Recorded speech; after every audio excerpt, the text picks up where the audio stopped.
Welcome.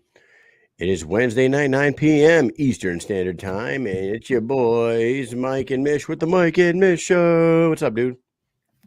Yo, what is up? 5 guests tonight. This is going to be insane, explosive, crazy, all Fancy the above. crazy. Fancy crazy, like fancy ketchup.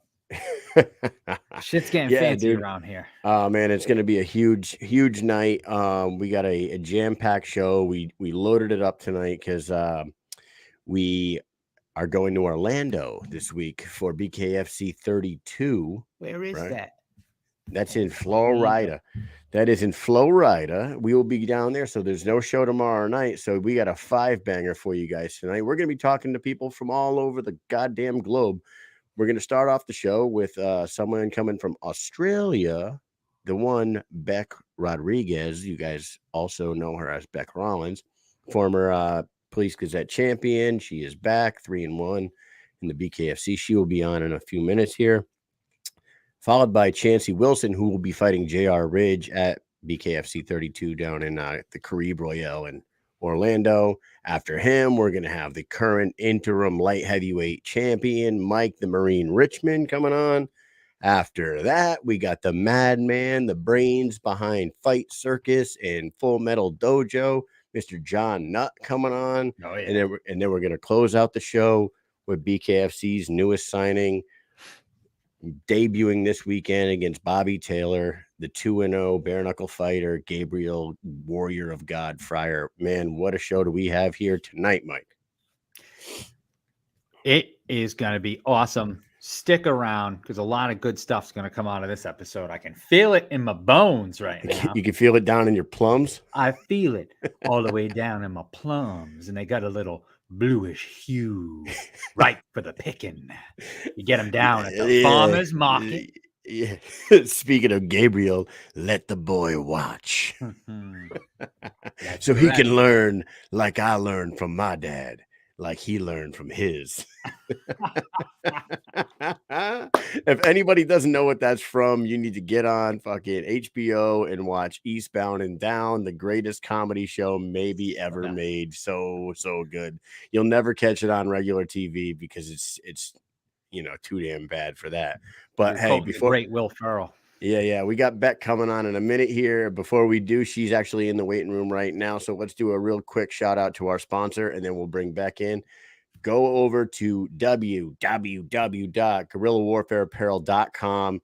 Use the promo code Mike and Mish. Buy some of their gear. They're signing all these fighters. They just signed another one today. I think they got Taylor Starling on the Guerrilla Warfare apparel as well. Mm-hmm. So get up on there. Buy some of their stuff. Mike and I are both wearing their shirts tonight. Look at this. That is correct. Guerrilla War.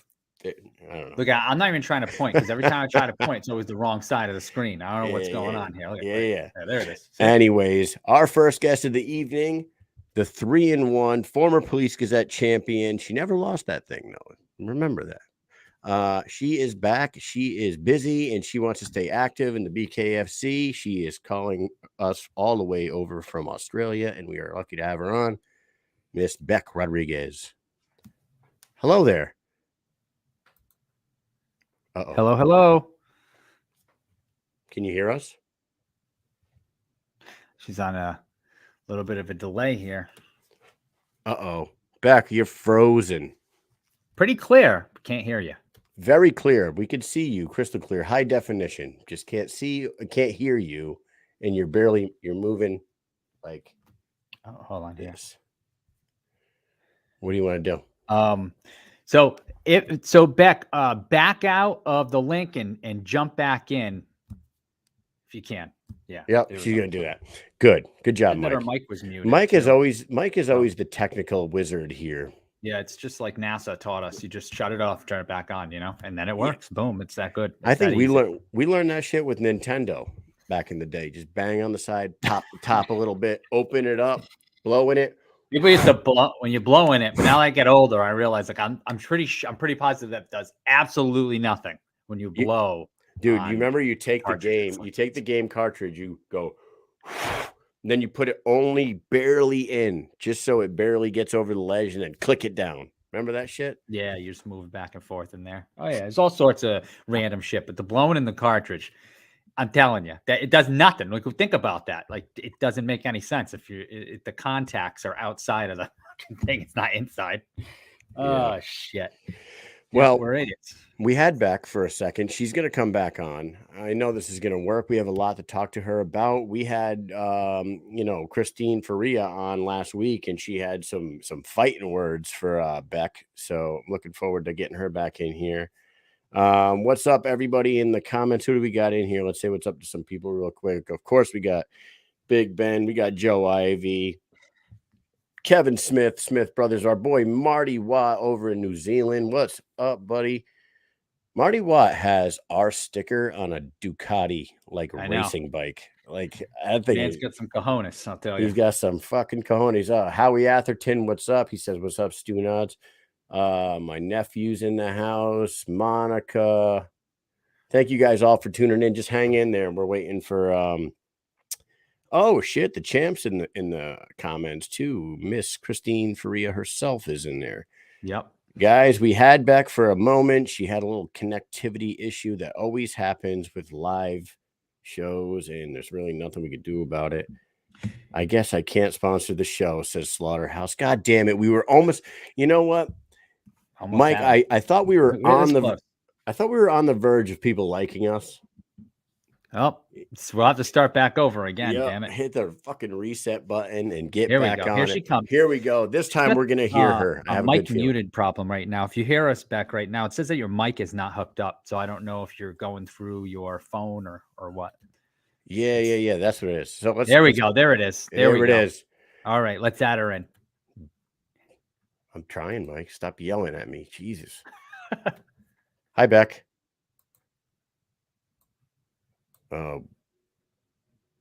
Hello. Do we want to see if Bec wants to go home and then try us back when she gets there because this is not working? Flipper for 10. I'll get John Nutt on the line here. Bec, would you like to come on at noon your time so you're at home with a better connection? Give me a thumbs up if you can hear me. All right. I'm going to text her. Hang with us, guys. I'm going to come off the screen and Mike's going to talk. Hey, so check this out. Just recently, bare knuckle fighting was legalized in South Carolina, which is fantastic, which means new shows right close to Virginia. There's going to be some people that are very happy about that because we get a lot of fighters from Virginia that will probably make that little travel down and fight there. I have a little clip right here. Official. South Carolina has now legalized BKFC. Stay tuned for upcoming event announcements and make sure to drop your city and state below. Happened about like a week ago. Very awesome news. I feel like it's every couple of weeks there's a new state being legalized. And I got to tell you, I'm pretty goddamn excited about it.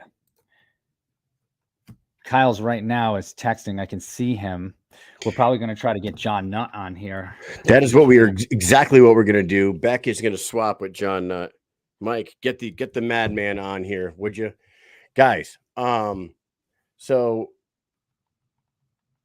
what Mike was just talking about is awesome, and like we talked about with Dave Feldman when we were in Denver a couple weeks ago.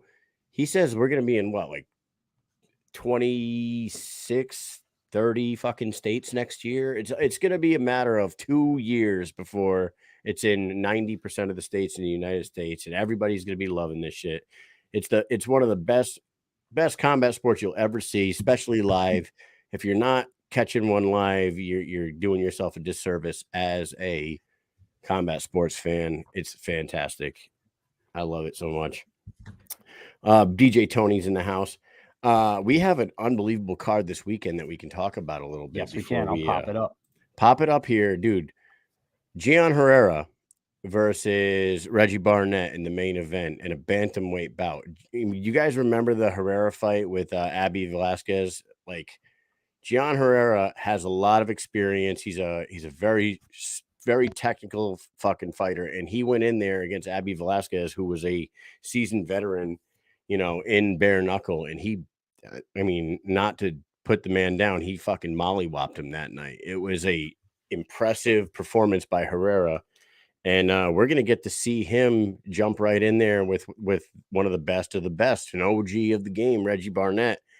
I am excited about that main event. On top of the main event, we got our boys Jared Warren and Jay Jackson in the co-main. You got Bobby Taylor and one of our guests from tonight, Gabriel Freyre, on here. Dude, the one fight that nobody's really talking about that really needs to be talked about is David Diaz and Travis Thompson, man. That card is a sneaky fucking possible fight of the night candidate right there. Two guys that absolutely bang every time they go out there. Are they the most technical? Maybe not. But are they going to put on a goddamn show for the Caribe Royale and anybody watching on the app that night? Absolutely. We also have J.R. Ridge, who is fighting our another guest for the evening tonight. Chancey Wilson will be fighting J.R. Ridge. Chancey Wilson's on a two fight win streak, I think. And he wins this one 3 in a row. I would imagine that puts him right up in that top 5 conversation at 125 pounds. Unbelievable card, Mike. And plus our boy Ryan Reber, New England guy, fighting Jack Shady Grady. And I don't know, is it common knowledge about the girl fight, Mike? Yeah. Okay. Yeah, it is. Yep. She fell out. I don't know why, but Borga's opponent is not fighting anymore. Gilly? Was it Gilly? Yeah, I forget what her first name is though, and I can't see it. It's too goddamn small on the screen right now. They were looking for a replacement yesterday, and one hadn't been found as of this afternoon that I know of. Yeah, the co-main event. Let's talk about that one for a second, dude. Jared Warren and Jay Jackson, two, I would say, friends of the show. Really good dudes. We like both of these guys. Really fucking tough fighters that, pack a little power behind their hands. What happens in that one, dude? Like, geez, I don't even know. I don't know if I could watch. I know. That's the thing. You start getting to know all these people. It's like, oh my God. Like, we always try to keep it, down the middle as much as possible. But like this fight, it's not only is a hard fight to pick, but like you said, it's gonna be hard to watch because like I don't want either one of these people to lose. I like both of them. I don't want to see their like trajectory stop. Right. So yeah, it's a toughie, and it's gonna be a good one. Yeah, and imagine on top of that, like I don't know, man. They both want to be champions. They both want to be champions at 185. That division's kind of held up right now with Mike Richman and Juggernaut. So either one of them wins, the winner of that one will be looking for maybe a shot at whoever is going to be holding the title, but they might not get that shot for 6-8 months down the road. You know what I mean? It's an interesting conversation with that 185 division, the light heavyweight division for those that are not aware. And BKFC 185 is light heavyweight. We have our guy, our man Savior. over there. We're gonna call him the Savior. The Savior, the man himself over there in Thailand, who's got an absolute wild show coming up. Let's talk to the man himself, the man behind Full Metal Dojo, behind Fight Circus. Here he is. You know him, you love him, John Nutt. Hello. What's going on? Is muted. What the hell? John, you're muted as well. Can you hear me?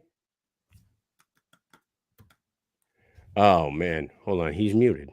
Yeah, he's muted too. I don't know what's going on here. I don't know what's going on with this. John, you are muted. We can't hear you. He's talking a lot too. Yeah. John, we can't hear you. You're muted. Let's remove him. Can you message him? Yeah. Oh my God. This is why people hate our show. God damn it. We're having technical difficulties 2 people in a row, and they just happen to be the 2 people outside of the country. You know what it is? It's the goddamn government blocking this. Yeah. I don't trust them. I don't trust him one bit. I don't trust him.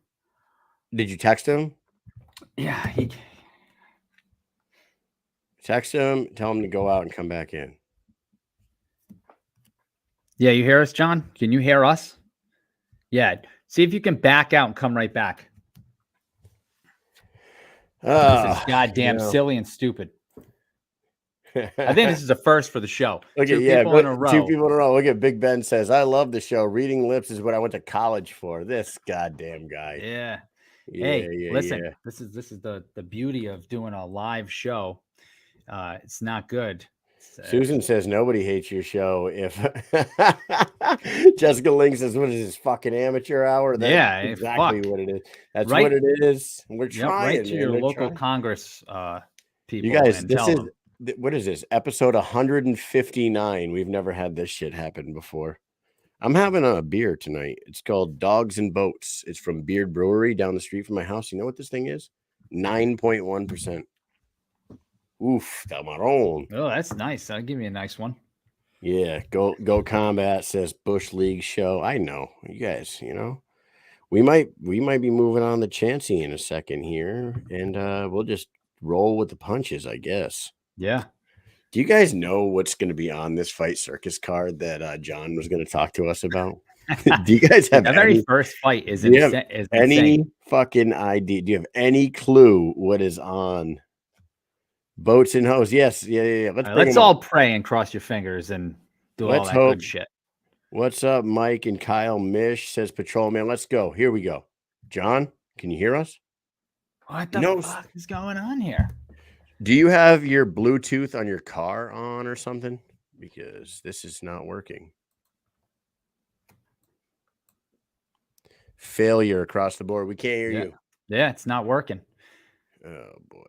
This might be a fucking StreamYard thing, and it's really gonna drive me crazy if it is. If it's we want all of our money back.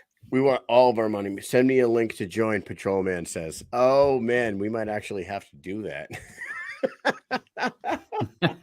if that's a real invite to have him on, I mean, just to reveal who the hell this guy is to the world, that we already know. We know you are, Patrolman. All right, so he put his headphones in. Let's see if this works, or if this is going to be like a John. Does this do anything? Yes. Headphones. So headphones are the keys. You and Bec were both in your car, and for some reason, I don't know how the phone's working with the microphone. It's not coming through to us though, but you guys can hear us and we can see you. So, wow, man, I can hear everything. Man, thank you. Welcome back, John. How you been, man? Where are you guys? I mean, you guys are at your houses, right? Yeah. Rhode Island, Connecticut. Okay. Where in Rhode Island? I live in Coventry. Grew up in Cranston. Okay. Cranston, like Freyre Felcher from Cranston. You know her? Of course. Yeah, man. Well, again, French tickler. I went to Tabor Academy, so I had I used to play St. George's. Used to do a lot of sailing down there. Yeah, obviously. You sail away on the Block Island Ferry? Of course. A lot of Block Island. Hell yeah. Did some Fisher's Island as well because I'm posh. Nice. Oh man. Ooh. Yeah. And obviously Connecticut. I went to Trinity, so Hartford's the armpit of America, though. Place is the worst. Yeah. Yes, it is. I apologize if either of you are from Hartford, by the way. No, I hate it. No, Hartford's no bueno. Bridgeport's where it's at. I think Bridgeport's maybe worse than how are things? Hartford, dude. You know what I didn't know? You guys seem to be crushing it these days. Oh, thank you very much for that. Some people like to tell us going to all the shows, making magic happen. Yeah. And talking to Mike Perry on occasions, huh? Hell yeah. That guy. Awesome. So we delivered the message. Interesting guy, yeah? Yeah, he's a great guy. I mean, he's gold every time he puts a mic in front of his face, and he can fight. Quite the wildcat. Yes, and he can fight like crazy. When he was on the show last week, I don't know if you saw, he was like, I'll be out at the Jake Paul fight. Any technical difficulties at the moment, or are you guys just getting set up? No, we can hear you. Can you hear us? You guys there? Yeah. Yeah. Hey. Did we just lose him? Oh, no. I hear you guys. I'm cool. All right, cool. All right, so John, let's get I'm down to park if that's what we think. We'll get it done. I'll park right now. Okay. You should see where I'm at. Actually, I'm at Nuevo Uno right now. Let's see it on the road. So you can see all the Dagestanis. Oh shit! Look at that. You see all the Look at you. Chechens. I like that. You live a They've wild got life. a kid my named friend. Coconut Boy who's a 12-year-old from Dagestan who's had like 30 fights. He's fighting on A 12-year-old? Yeah. He's fighting Friday night, tomorrow night. But yeah, you want to see this kid? Real Hell quick? yeah! Let's Give me get him give me in one sec. here. give me Is one he gonna sec. beat up adults? Oh, bro. Hopefully he's already beaten up adults. He's crushing people. That's awesome. I love it. Watch, you're gonna go over. He's gonna go over there. He's gonna be like a guy the size of like Anthony Joshua, but he's 12. Yeah. Just kicking the shit out of bags and So stuff. this is the road. How you living, brother? Doing all right? Look at this. How you Just living? driving around, stopping. Is Coconut it. Boy here? Not yet. 10 o'clock. 10 o'clock. So the young boy's not here until 10. He's gathering the coconuts. But by the way, I mean, to also let you guys know where I'm at, this is Novo Uno right here. So this is Jose Aldo. Right. Right across the street, right over there. That's Phuket Top Team. Nice. Jesus. So like Big Panda Banks is probably there right now. No way.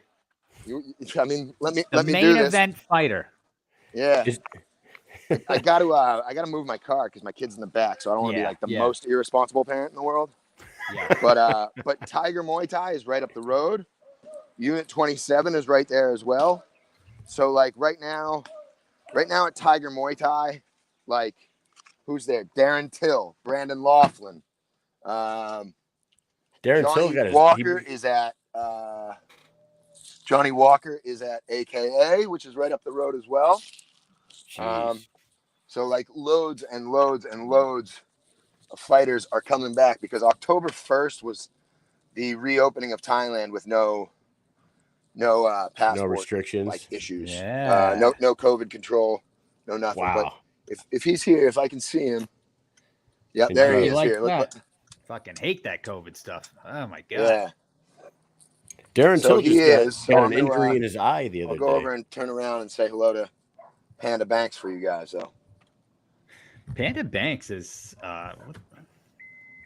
Just a beast of a human being. Yeah. Yeah, I mean, he is a beast. Bec Rawlings, right? Yeah, he is. That's unreal. He is. Soon. He'll be a champ for sure. He's an absolute animal. His fight in, I think it was BKFC Thailand 1, was awesome.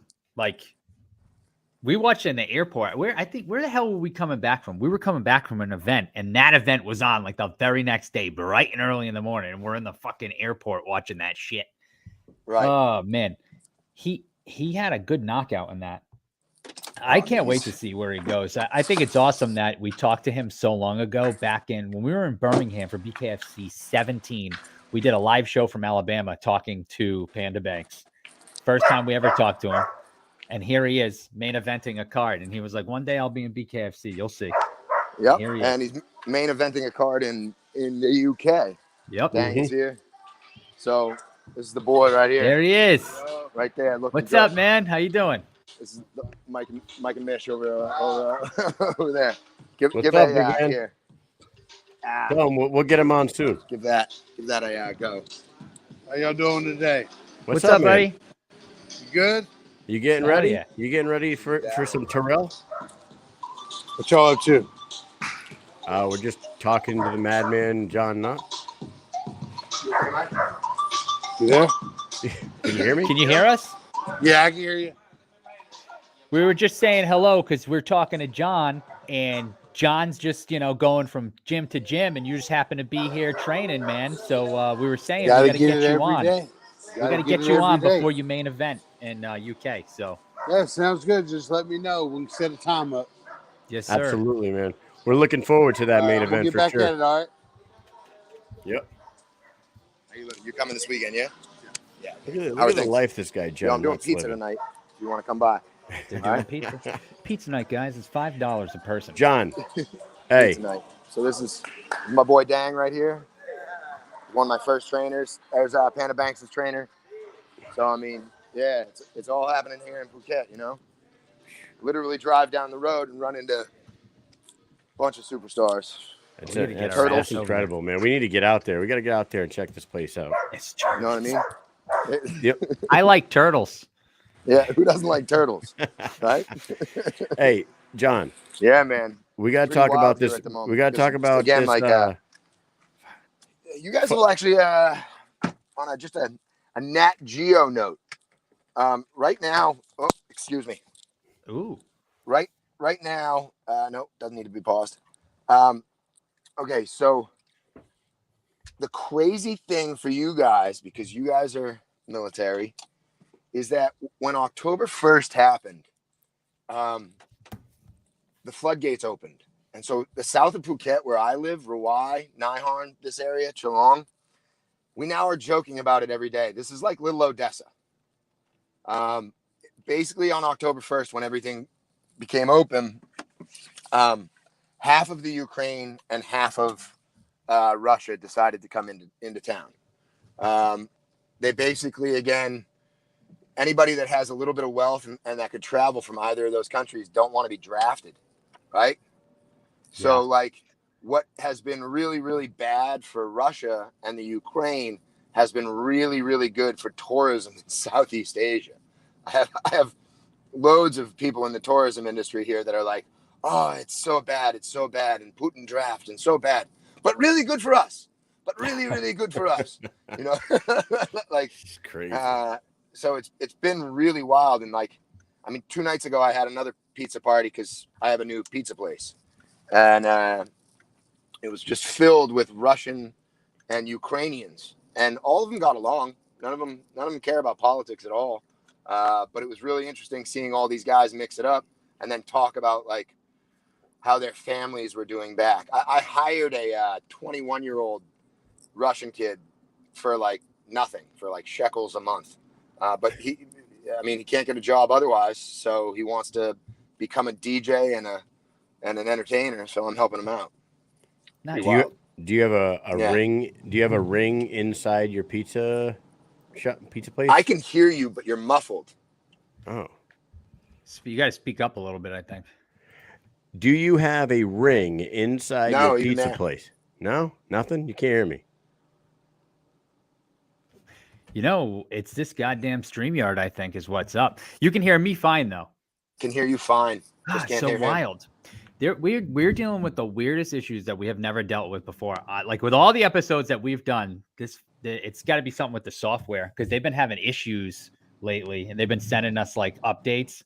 And I got to tell you, we're gonna have to go after them after this. That's gonna be our number one mission. I apologize. That's all right. So we got to talk about your card. We got to talk about this card coming up because we were looking at all the fights earlier and the breakdown of them. And the very first fight on that card is a living room MMA. Is that right? Yeah. Please tell us. Pancrase. Tell us what Domestic pancrase. So we're going to start doing every one of these fight circuses as kind of like an homage to, like if Full Metal Dojo was like an homage to 80s, 90s action movies, these are going to be like 80s comedy movies, right? So one thing that we're definitely going to do that you guys will appreciate is we're going to start every fight show with a cold opener, like Saturday Night Live. We're just going to go right into a fight like that. Nice. I mean, like that kind of, yeah. And so I don't want to ruin anything for you because I know that you'll watch it, but it won't ruin anything. So we're going to start the show by me giving a little speech from a movie that you guys might remember, Johnny Be Good. Uh-huh. You guys remember Johnny Be Good? So I'm going to give that. I'm going to give a little speech, pump everybody up, and then we're going to go directly into a fight. Living room MMA. So the ring will be set up probably like a college dorm room. We'll have a couple bean bags, a sofa, little lamp ski, nice table in the middle. And I'm going to throw one of the guys into the blue corner, one of them into the red corner, Daniel Kerr versus Kyokin. And they're going to go at it. 3 5-minute rounds of Unified Rules MMA, 4-ounce gloves in a living room setting. Might be the dumbest thing in the world. Could be hilarious. I have no clue what's going to actually happen. That'll lead us into the intro of the show, which then goes into our white collar boxing match, which I think is hilarious because we got 2 dudes from down here who are like pretty slick entrepreneurs, have really, really good businesses down here. And they're clearly not fighting for the money, but they want to fight in the white collars. And by that, I mean, they will be fighting in Armani suits. You know what I mean? They'll be juiced up, white collars on, ties on. Nice.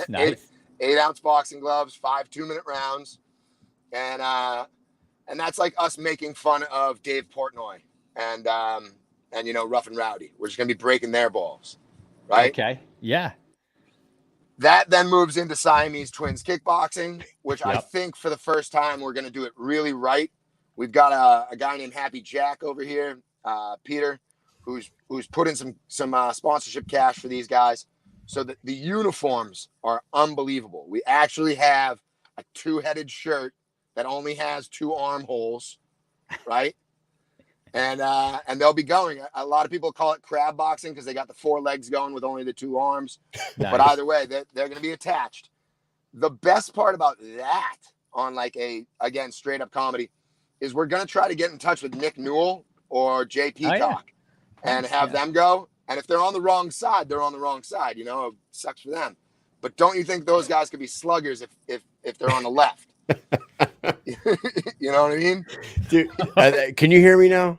Yes, I can hear you now. These guys, you found like 2 real, like two sets of conjoined twins that are going to actually fight each other, or are they just 2 regular? No. I wish you did. That would have been fucking great. Well, I'm making one of our commentators, Teddy Mulvey, tell everybody that they are. So, you know. They are. That's because they are.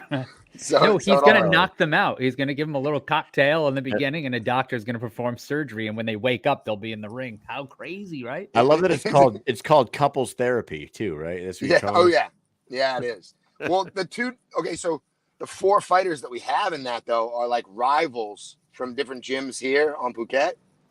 But Petzilla, I know you guys. I mean, I know that the scene all around the world is a little disconjointed. Nobody really knows, but Petzilla fights twice a week. Normally fights every Wednesday and Friday. What? Wednesdays at Bangla Stadium and Fridays at Rowdy Stadium. He's got over 700 fights. Wow. The records of the guys out in Thailand is insane. Hey, it's great insane. Question from the audience here. Do both guys have to be knocked out? No. Just one. One group has to be stopped. I mean, you guys know that we've done this like over a dozen times now. We've had 3 quite vicious knockouts, all of which came from head kicks. So dude gets a head kick right on the neck, and that one partner drops like 9/11. I mean, he's just falling straight down, and the partner can't hold him up generally, so he falls down with him. And those are the knockouts what we're seeing. I will also tell you that behind the scenes, we also used to strap the bodies together with saran wrap. And on the last one that we did it, and the doctors were needed, it was too tough to cut the shirt and the saran wrap. So we're not wrapping them up anymore. Oh, okay. Unfortunately. All right. After the couples therapy, what's up? Downstairs. So upstairs, downstairs. Upstairs, downstairs. So, yeah, another local legend, Tang Mo, really wanted on the card, but Tang Mo unfortunately just loses every time. Just, you know, he gets hit in the head and he loses. So we figured we would put him against TT Denman in an only kicking match to see how long he could last. Kind of a joke fight. Don't think he'll prosper. But then right after that, the only kicking kid, we get to see if he has any arms. I mean, you know, we don't want his arms to atrophy, do we? You know what I mean? Medically. So we're going to check if he has arms. That'll be a bare knuckle fight with elbows. Are you with me? Only arms. Yeah. So only they'll be able to dirty box. I'm also pretty psyched because the kid's going to come out wearing his typical Kyokushin karate gi, because that's the background that he comes from. But then he's going to go shirts off, so the ladies are about to swoon. Oh, dope. You know what I mean? I like what I'm hearing. Oh my God. Yeah, so he'll do 2 fights. One fight I'm sure will go about a half a minute, and then the next fight, you know, the first one's a gimmick. It's not very real, and the second one is, realer than real as it gets. You know, Jesus. Bare knuckle plus elbows. So that's when the card gets violent too. Yeah. We go from there. we're gonna try to do Indian leg wrestling, ring girl versus ring girl, but the ring girls are asking for an absurd amount of money, and we'll see what happens. We're still negotiating. That's the good thing about Fight Circus is we can roll with the punches and move on the fly. And with a 12-fight card, you can kind of cut some of these out because I think the show's set to be 3.5 hours right now. You know what I mean? We're like the That's good. Titanic of 3.5 hour card. I'm hoping it doesn't make it to 4. You know. Tell us about the Wheel of Violence. What's that? So that's my favorite. That's my gift to the gods of war. I'm gonna get a lot more into a lot more into 80s game shows. So the Wheel of Violence is based off of the Wheel of Fortune. We actually have them prize fighting, right? So they do get a base purse, but they'll be fighting for like what was it called? Bob Barker. What was it called when he did the Price is Right? Showdown? The Showcase Showdown. Yeah. Showcase Showdown. Yeah. So, one of them might win a Wave Runner, a trip to Koh Phi Phi, maybe a trip to Alaska. Who knows? You know what I mean? Cruise ship to Alaska. But so the wheel has 6 pieces of Trivial Pursuit pie on it, right? Those pieces of pie are 1 5-minute round of MMA, 1 3-minute round of Full Rules Muay Thai, 1 2-minute round of only legs, 1 2-minute round of only arms, 1 2-minute round of foot in the tire, and then 1 3-minute round of stand-up fighting, but only spinning attacks score. Wow. It'll be 3 rounds, right? We'll spin the wheel between every round. Okay. So they'll get on the stage, they'll spin the wheel, they'll compete in the first whatever the piece of pie is. If they make it through round 1, because both James Heelan and Johnny Tello are pretty bad boys, right? James Heelan, if you guys don't know, he's an original SBG guy. So he's like buddies with Connor, and he's buddies with Artem, and he fought cage Muay Thai against John Wayne Parr. So like he's up at that level. Oh boy. Yeah. And then Johnny Tello, you guys know, had a good win on the BKK card, and then the BKFC card, another one, and he's a terror. So those guys are looking to weigh in at about 78, 79 kgs, a little over welterweight for those of you in the States doing just the MMA. And again, they'll spin the wheel 3 times, but we have not decided with them, and it's just because they're talking about it, and I'm going to let the fighters do what they want. They're either, if it doesn't go to a finish, after 3 rounds, they'll do a sudden death spin, or we're going to have the judges score it round by round. Jeez. So if it's 3-round fight, best 2 rounds out of the 3 win it. Nice. Yeah. But the Wheel of Violence, we had a lot of people that are really into it. I got some big boys. You know Sam Cassidy? You guys remember Sam Cassidy who fought Panda? No. I would have to go back and rewatch. In Fight Circus? In Fight Circus. He fought him in Trinity Rules. So in the first one? In the first one. Yeah. He is a huge Australian, weighs in at $130 kgs, so like 270 pounds, 280 pounds, and he's gonna fight an Iranian, I'm hoping. And again, they want Wheel of Violence, so not the kebab guy. No, not Ali Kebab will be back on the next one too, though. It's crazy how many fans that guy. Chris Cyborg was shouting out Ali King of Kebab. Yeah, nice. So, and then from there, we do move into WLC rules Letway. Chris Kirsch versus Gligor Stanovich, who probably is the most violent person I know. Really? He's from Macedonia. Like Gogo. Like Gogo Slavetsky. Yeah. And Alexander the Great. Yeah. Looks exactly like Dracula. Like I feel Dracula would look now. He's a vampire. So sweet. And then from WLC rules Letway, we go into Bob Sapp. Bob Sapp will be doing a special performance. If we're the Saturday Night Live to MMA, he's our musical act. Bob Sapp. Yeah, Nice. like Okay. I'm gonna start the show with live from Phuket. It's Sunday morning, right? and then halfway through, when the Saturday Night Live host does ladies and gentlemen, yeah. Bob Sapp. You know, That's what I mean? fantastic. So he's actually going to be singing "Sap Time," his hit from back in I the don't day. know that hit, but I'll know it soon.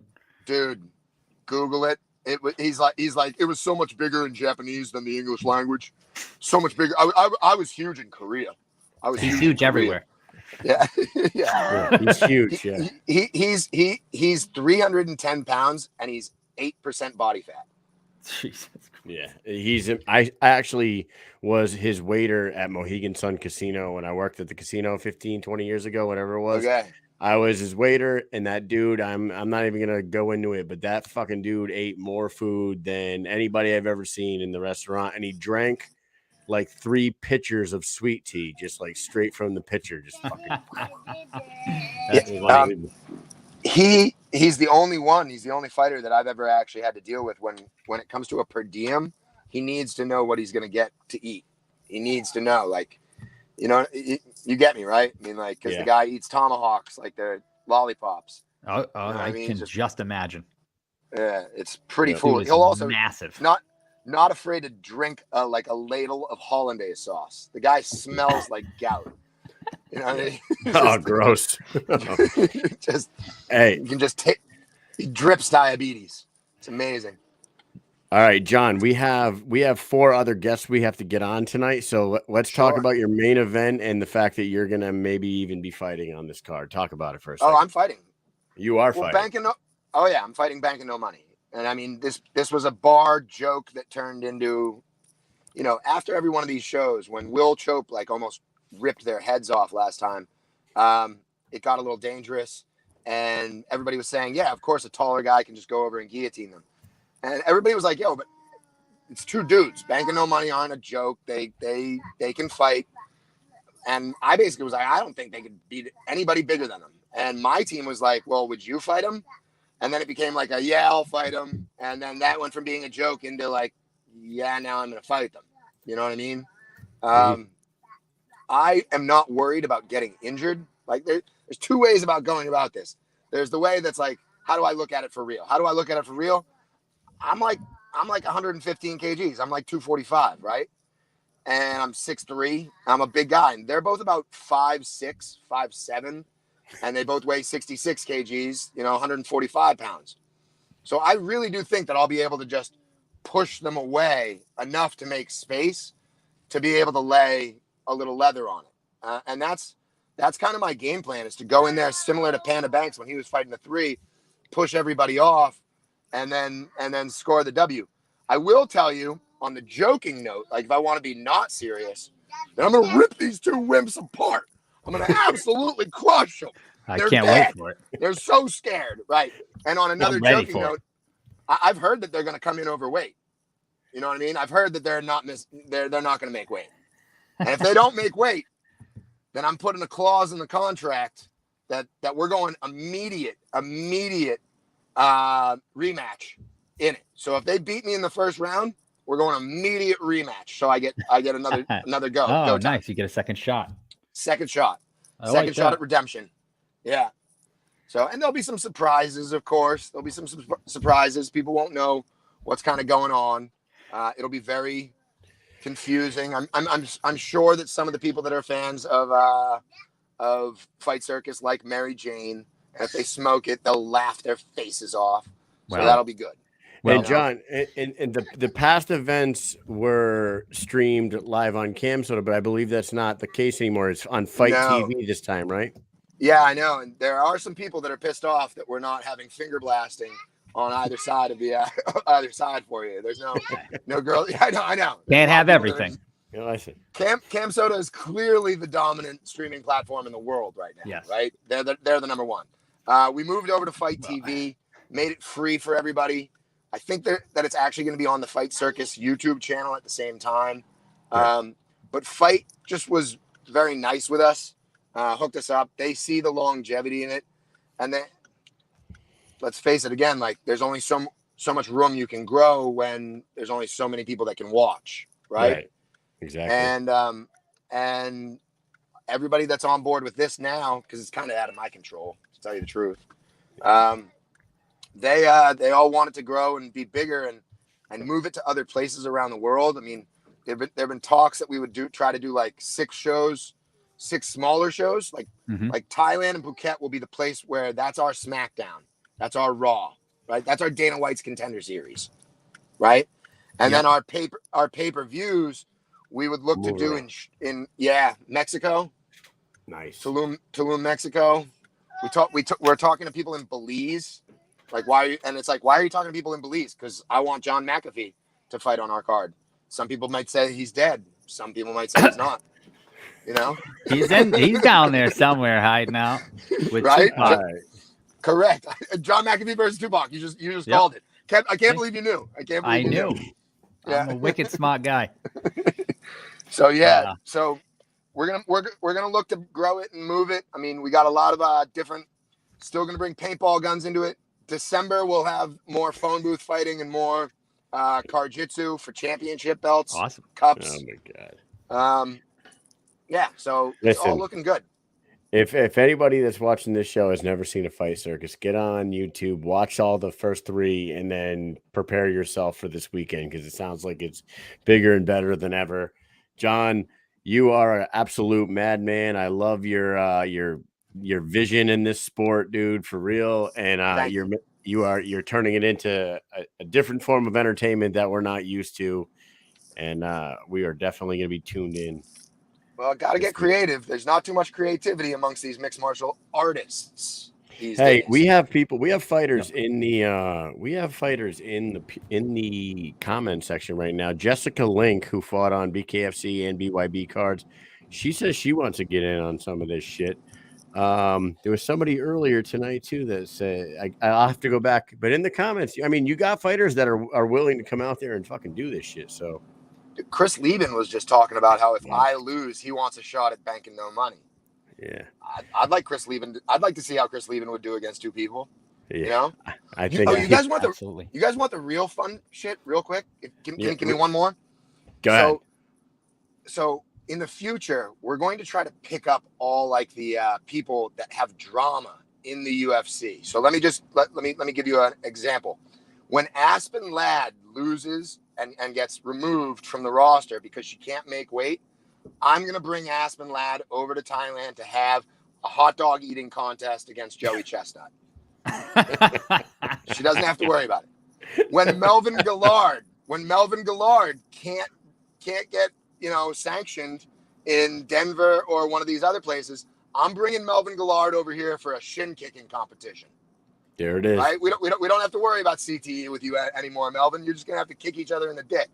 We'll see how many shots you can take and go from there. Right? Yeah, it looks like Isaac Doolittle's in for Car BJJ. So look at that. And Melvin's manager is in the comment section right now, so he's hearing all this. John Nutt, you're a fucking evil genius, and we love everything that you're doing. Thank you very much for switching times and coming on with us and giving us a little bit of your time. We will be watching this weekend. All right, buddy. Keep crushing it, okay? Thank you very much. Later. Cheers. That guy is a fucking genius. I swear to God. The stuff that they're doing with Fight Circus is wild, and it like really you would never, ever see that in America ever. I don't think. No. I don't know. Maybe you will. Maybe he will be the guy that brings all this crazy shit to America. But we are way behind time. Yes. Technical difficulties did this to us. Thank you very much to our next guest who's been waiting patiently. He is fighting J.R. Ridge this weekend. Superfly. Hey, how you doing? What's happening, man? Yo. Hey, what's up? How you doing? Yo, digging the do, man. Good. Yeah, thank you very much for hanging in there with us, and we love the new Simon Phoenix look that you got going there, man. Oh yeah, you like it? It's my new platinum Mike Perry look. That platinum Mike Perry. Last time we ran into him in person, he had platinum red here. No shit. Yeah.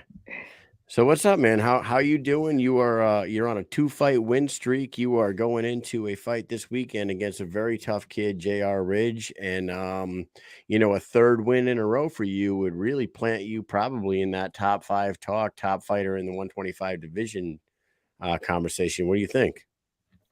I mean, I'm excited.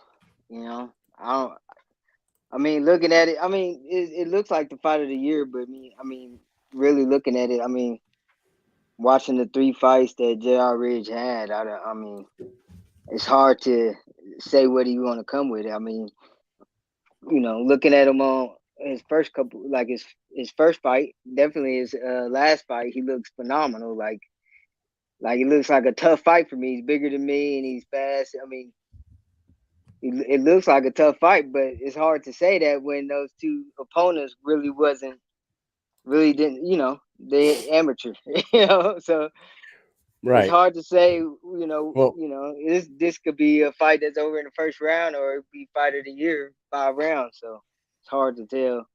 But you know, I'm and excited either way. you and him have a familiar opponent. You guys both fought Justin Martinez, and he's the one that you just talked about. He looked phenomenal against Justin Martinez. And Justin Martinez, you fought him. He's a tough son of a bitch, man. That kid's a fucking little gorilla. He goes in there, little powerhouse, and he goes in there to brawl, and he lands some shots. But he takes, then looking at you know? that fight, I mean, looking at what he did with Justin Martinez, I mean, and granted, he fought him after he fought me, so you know, maybe he was a little bit more durable. He trained a little bit more, but I mean, it took him 3 rounds to figure out Justin Martinez, and Justin Martinez ain't, you know, he just ain't got the striking ability. I mean, took me 2 seconds to figure out that he just shouldn't been in there with me. So it's hard to tell just looking off his fights and what he's, you know, all about. You know, he looks like the boogeyman on paper. You know what I'm saying? Saying he got like over 100-something fights in China. Yeah. Yeah. We've had him on the show a couple of times. He's an interesting dude. He's done a lot of fighting that nobody has. Like, we're not saying that he hasn't done it. Like, nobody knows what the fighting is. Can I talk a little bit about your haircut for a second? Because a lot of people in the comments are talking about this. Jessica Link, you know, Jessica Link says, "Bro, what the fuck is going on with your hair, guy?" But then on the other hand, Kevin Smith of Smith Brothers Combat Sports says, "Look at that fly new do." But then, that's my guy. But then Isaac Doolittle says now he's all forehead. Oh man, you ain't on my hairline. Damn, they're hating, man. Yeah, you gonna do me like that? Right? You're gonna have to get him back soon. You guys all train near each other together, like no? The ash off of Newport or something. You guys all around the same area? You guys are all around each other. Are you? Yeah. They around. I guess, you know, I don't know where they stay, but I would guess Wichita area. That's where, you know. Yeah, we're all there. Wichita, Kansas, the windiest goddamn place in the fucking world. Oh my God, it is. I hate the wind. I'll tell you, man. For your lips, you know, you gotta wear on Vaseline. Yes. Chancey, we were out there. We were out there, and like we had to walk from the hotel to Target, which was like less than a quarter-mile walk. And I felt like we were walking into like 70-mile-an-hour winds the entire time. We didn't walk another place the rest of the time there. We were like, fuck that. Oh, it's 50 yards that way. Get in the fucking car. Yeah, get in the car. It's like, oh, it's only like 65 degrees. It's pretty nice out. And you go out, it's like 40 degrees with fucking 700-mile-per-hour winds. It sucks. That's hilarious. Oh man, it's awesome. Have you ever been to the Caribe Royale in Orlando? Because I'll tell you right now, I didn't even know this place existed until the first time I went there for the BKFC. You know I just not heard of it. I've been to Florida though. I fought in Florida when I was an amateur, and I went to K belt in Tampa. What's that little island out by Tampa? The St. Pete. St. Pete. Yeah. Oh, you fought there? Yeah, I fought there, like at this hotel that was on like a golf course, and I mean at the time when I was an amateur, it was like, you know, it was like I felt like I was Conor McGregor or something. It was the coolest thing ever. I didn't pay anything, but you know, to win a belt, and you know, I got my ass kicked a little bit, but I won. Now, Hey, that's all that matters. where did you get your combat sports start? Were you a wrestler? Did you start in like traditional karate, like most kids Well, do? Boxing? well, What was it? I wrestled, you know, Wrestle? but I come from a family of wrestlers. You know, I had uncles that won state and when they were in high school and stuff. So I've always had stories about wrestlers. You know, my dad, you know, he wrestled, but he dropped out of school. But he would tell us he was the best wrestler ever, and he would lie and tell us he was state champion. You know, Yeah. so wrestling's just always been prevalent. You know, that and pro wrestling has just always been in my household. You know, so you know when Oh, my brothers both wrestled, so I just followed behind them. I saw you posted something. That's your actual brother? Is your brother Jenny Savage's girl? No, no, somebody. Fiance? Yeah. No. Fiance. Adrian Yeah. Thomas. Yeah.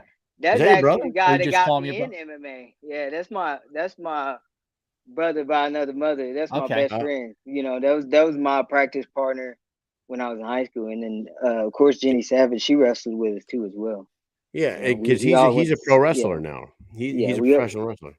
we all went to the same high school. So That is Oh, cool as okay. hell, man. but you know, that's not my biological brother. That's just Yeah. you know, I moved to Tennessee when I was in high school. You know, because of family, you know, circumstances and stuff like that. So I moved and my uncle adopted me, and then that's how I met him. And you know, I spent 2 years of high school wrestling him pretty much every day. You know, for 2 years straight, and then you know I went to college for a little bit back here in Kansas, and I ended up going back. I had a kid in Tennessee and stuff, so I ended up going back, and he didn't want to actually talk me into getting in MMA. You know, he was just Nice. like, you dropped out of school. You know, I was just drinking and going out on the week doing the shit that everybody else is doing. You know, he's like, man, you're gonna end up a loser, or get shot, or something. Something's gonna happen to you. You know, you just working. I get you taking care of your kid, but you know, you're gonna be miserable with your life. You know, he was kind of warning me. You know, he took me to the gym with him. We would go wrestle. I was helping him get ready for college and getting his wrestling time in, and a guy just came and said, hey, if y'all want to train, I'll let you train here for free if you fight for me. So that's how it kind of started. That's And pretty then, damn cool, man, that he did that. And look at where you are now. You're on the Mike and Mish show, and like that, this is the pinnacle right here. You can't get any higher than this, I'll tell you. So you can go out Goddamn and tell right. everybody I made it. But no, for real though, I Right. mean, that's an awesome thing that he kind of like took the time. He told you that, had like a little heart to heart, like, hey, check this out. And now, boom, now you're in BKFC. You get some Yeah. bomb ass Yeah. fights. Of You're course, gonna be we was fighting like in always Orlando big this weekend. fans. We was always big fans of the UFC and shit like that. So in high school, you know, my uncle would rent the fights and shit. So we were always fans of this shit, and we would like fuck each other up on the trampoline and shit, you know. Yeah. Like, but you know, I never even thought I'd wanted to fight. You know, I just because we would go to the gym in high school and we would sometimes do Muay Thai. You know, and Yeah. when we was wrestling, we was good. You know, we would fuck dudes up, but when it came to like you know throwing hands, I would get fucked Striking. up. You know, I didn't really like it. And So I now didn't here really you like are. that shit when I first started. Yeah, and Yeah, now now here here I you am, are, and I and suck at it, wrestling now, and I'd rather throw hands. yeah, you're in the sport that you have to throw hands, man. Yeah. So when you came up through wrestling and doing MMA and stuff like that, what drew you to bare knuckle? Like, or Oh, they just reached out how'd to you get me. your You know, introduction? they reached out to me. I mean, when I first was paying attention to bare knuckle was when Rowdy Bec kind of just left the UFC and went over there, and I was like, and she made it seem cool the way she was explaining it. She was talking about the history of it and all the cool shit. So I just Yeah. followed that shit, on Instagram, and I like that shit. And I was already working on boxing. I was going to a boxing gym and actually going to Nico Hernandez's gym, but I would never see him in there. I just training. His dad was training me, and eventually I just stopped going there for a while. I couldn't afford, I ended up being a month behind on dues or something. And I just said, fuck it, I can't pay him. I'm not gonna go, And then he reached out to me. He was like, hey, you want to spar Nico? And I've been training there for like a year now. I never even, trained with him once since then. And so we ended up sparring. He fucked me up, of course, but we ended up sparring. And then like a couple of weeks after that, bare knuckle reached out to me, and it was like, how much we would have to pay you to fight Nico. So I guess they kind of already knew I had a history of training in the gym or something. But it was just kind of weird how it all came together. It was like he was kind of like picking his opponents out, like sparring with guys and seeing who was what. And he knew that they were coming here. He's the local guy. He's like the local legend because he's an Olympian. So I think he just kind of pulled me into it. You know, I was, you know, and it was weird because I moved back here like a few years ago. I was actually living in Ohio, and I moved back here, and fucking ever since I moved back here, everybody was like, man, you should fight Nico. You should fight Nico. And I was like, well, we're not even the same fucking size. And like, why would I box? Like, I have no reason to box, but it's just weird how it all came together. He's like a superstar out there. When we were going around, Mike and I were going around there doing some marketing stuff and, you know, spreading the word. We were like saying some of the local fighters that are on the card. We'd mention a few and this one and that one and this one and that one. And then we'd say Nico Hernandez, and they'd be like, he's fighting? What? Yeah. What? Yeah. What? Bare knuckle? Yeah. Oh man, it was crazy. I couldn't believe like he's a rock star out there. I mean, he's legit. He's legit as they come. I mean, yo, it's him and they hate on him a lot Rickles. too. As much as they love him, they hate on him a lot. And of course. I mean, that's comes with the territory. Yeah. Who does? There's nonstop hate everywhere you look. It's insane. People just yapping. It's the day and age, man. Nobody can be happy with anything that they see. Everyone's got to find something to bitch about. And prime example is this, and I don't want to get into like a huge thing, but like the fucking Jake Paul Anderson Silva fight the other night. Whatever. It was what it was. It is what it is. People paid to watch it, whatever. They put on a good show. They went 8 rounds. And then after the fight, all of a sudden you see this one angle of a camera angle that makes it look like maybe he didn't land that punch. And everyone's like, oh, it's fucking I lost their minds. Oh, it's rigged. He didn't even land the punch. Anderson Silva fucking faked the fall. And then every other camera angle shows the punch landing clean on Anderson, his head buckling back, and he falls. But nobody wants to talk about that. They all want to talk about that one angle that makes it look like it was fucking rigged. I'm like, people suck, dude. Well, it's kind of easy to call it and say it's bullshit, right? Because like this fight, it went to the 8th round, and then he won. He was kind of like losing. It could have went either way, and then he got the knockdown, and all of a sudden it's like a movie. It's like a story. Yeah, a story fight, which I think it was legit. You know, like oh man, he was legit hurt. He was beat up. You know, he was legit hurt. And Jake Paul's a big kid. He's young. He is a big kid. He looked like he can hit hard, like, and he still do a lot of amateur shit in there, you know. Oh yeah, he did. You know, he kind of box like me, but he can hit, you know. And sometimes that's all you need to know how to do. You know, his defense wasn't that great. No, you know what he has that a lot of people don't have is time and money. The kid has endless amounts of money and all the time in the world to just be in a gym with all the best trainers and try to get himself good. And not everybody has that fucking revenue stream to just make themselves a good boxer. You know what I mean? He has it, and he seems like he has the motivation to do it.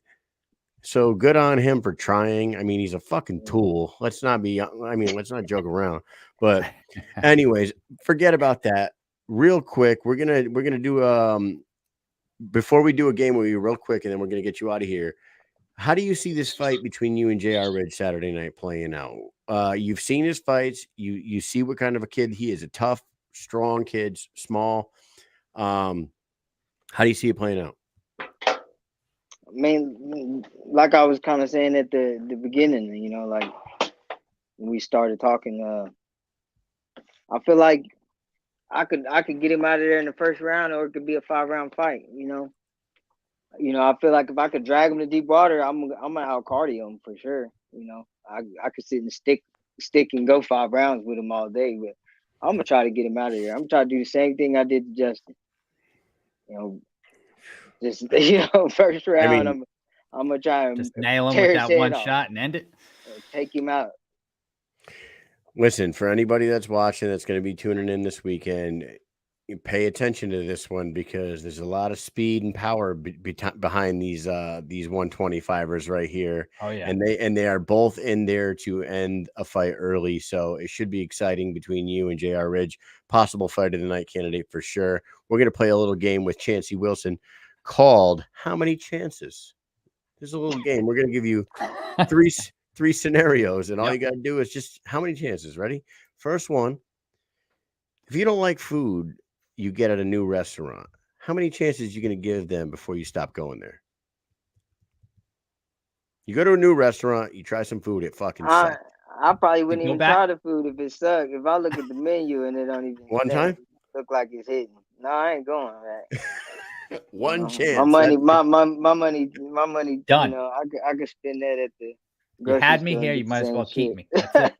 That's it. They had one shot. It's gone. Here we go. Right. Number 2. If someone is annoying you and you want them to stop, how many chances do they get before you slap the doo-doo out of them? The doo-doo? Yeah. I'm too old to be trying to fight motherfuckers. You know, they shoot for anything now these days. I might just leave a motherfucker alone, you know. Get away from him. That's it. So he just walks away. He never gives one chance and you're out. And here we go. I probably look like I need to get punched with this hair. Yeah. No, man. I'm telling you, you got that Demolition Man, Simon Phoenix, Wesley Snipes shit going right now. If you can tell us how to use the 3 seashells, I will fucking, I will buy you a drink when we get down to Orlando. Here we go. Number 3. If you go on a date and she does something you don't like, how many chances until you ghost her? Oh, I don't know. Depends on I don't know. You know? Depends on the level of annoyance. It's something bad, like she's chewing while she's talking. I'm ghosting her off rip because I got a girl, so I'm for ghosting. Yeah. So you probably deal with some crazy shit. She's been ghosted. It's over. Yeah. It was over before it started. You know. My girl do a lot of shit I don't like, but I still love her. I'm gonna stick with her. You know, yes. It's too treacherous out here. It's treacherous. That's right. Girls. I love that. Treacherous. I love it, man. Yeah, your girl gets many chances. That's all it goes. Yep. Hey, so everybody paying attention, look at the bottom of the screen, follow him on Instagram, all his, Facebook, and use his referral code if you're going to get the app for this weekend's fights. Use the referral code. Help him out. Chance, do you have anything less? Anything you want to say? I don't know, man. Just know I'm coming to Orlando and I'm thumping heads. I'm knocking motherfuckers the fuck out. You know, I'm a 128 pounds right now. I got a couple pounds to go. I'm not that big of a 125 pounder, but I'm a killer. Nice. I'm a murk this motherfucker. Well, we can't wait to see it in Orlando. This weekend, we will be there. We will see you in person. We'll get a little face-to-face interview with you, all right? For sure. Appreciate you. Thank you. Hey, thanks for coming on, bud. We'll see you later. Thank you. All right. So we got Mike Richman on deck. We're going to bring him on real quick, and then Bec Rawlings, and then Gabriel Freyre. Gabriel, I know you are there and you're waiting. If you want to come back, you can. Or if you want to just hang and keep listening to us talk, we're going to listen. We're going to talk to the interim champ real quick. He was victorious over Isaac Doolittle in a goddamn classic, an absolute 3-round war between two guys that are fucking absolute gentlemen as well, man. We hung out with him afterwards. It was a great night in Denver, Colorado, BKFC 31, I think it was. All the numbers are starting to blend together for me.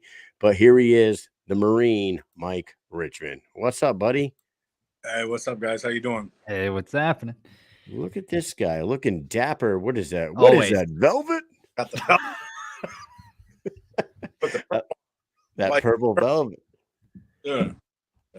Mike, man, you look all healed up. You look great. It's only been what's it been? 2 weeks, maybe 3 weeks since the fight? Weeks, I think. Yeah, around about 2 weeks. 2 weeks. Jesus.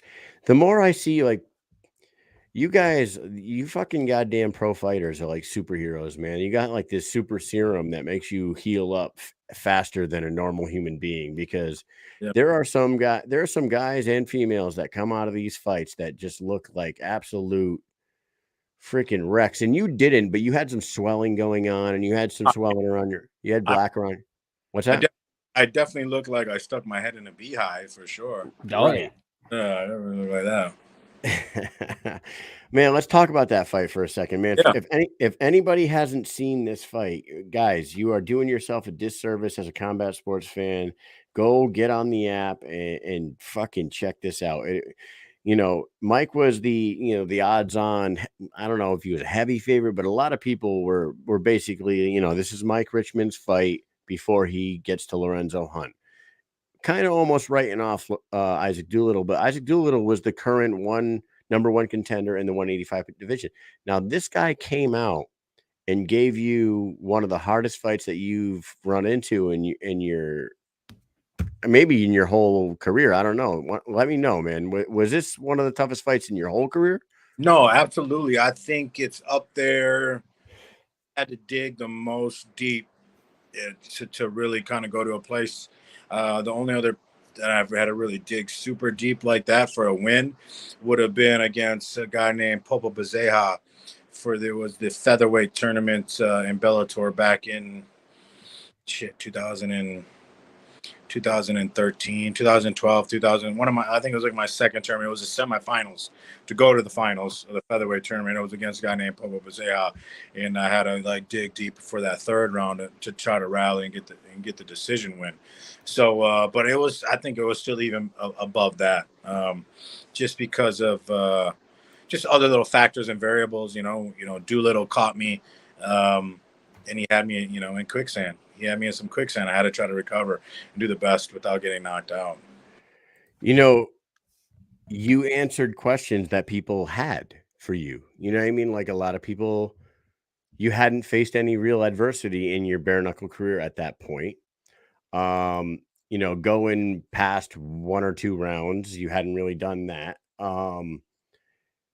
You answered a lot of questions, and I know that you took a lot of damage in that second round, and Isaac Doolittle had an output that many people could not even.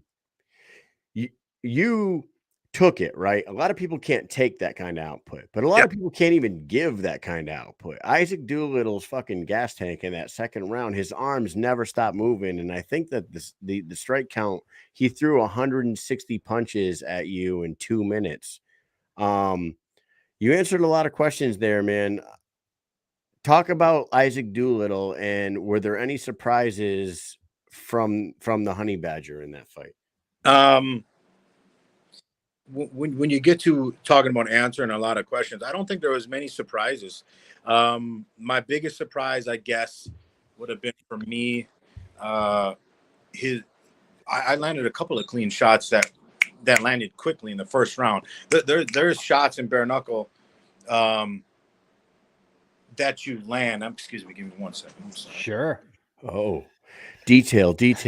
See, when I work security, something's going down. When I work security in the club, I didn't work in a strip club, but I worked in a club. Every time Diamond's on the stage, every fucking time. Every day.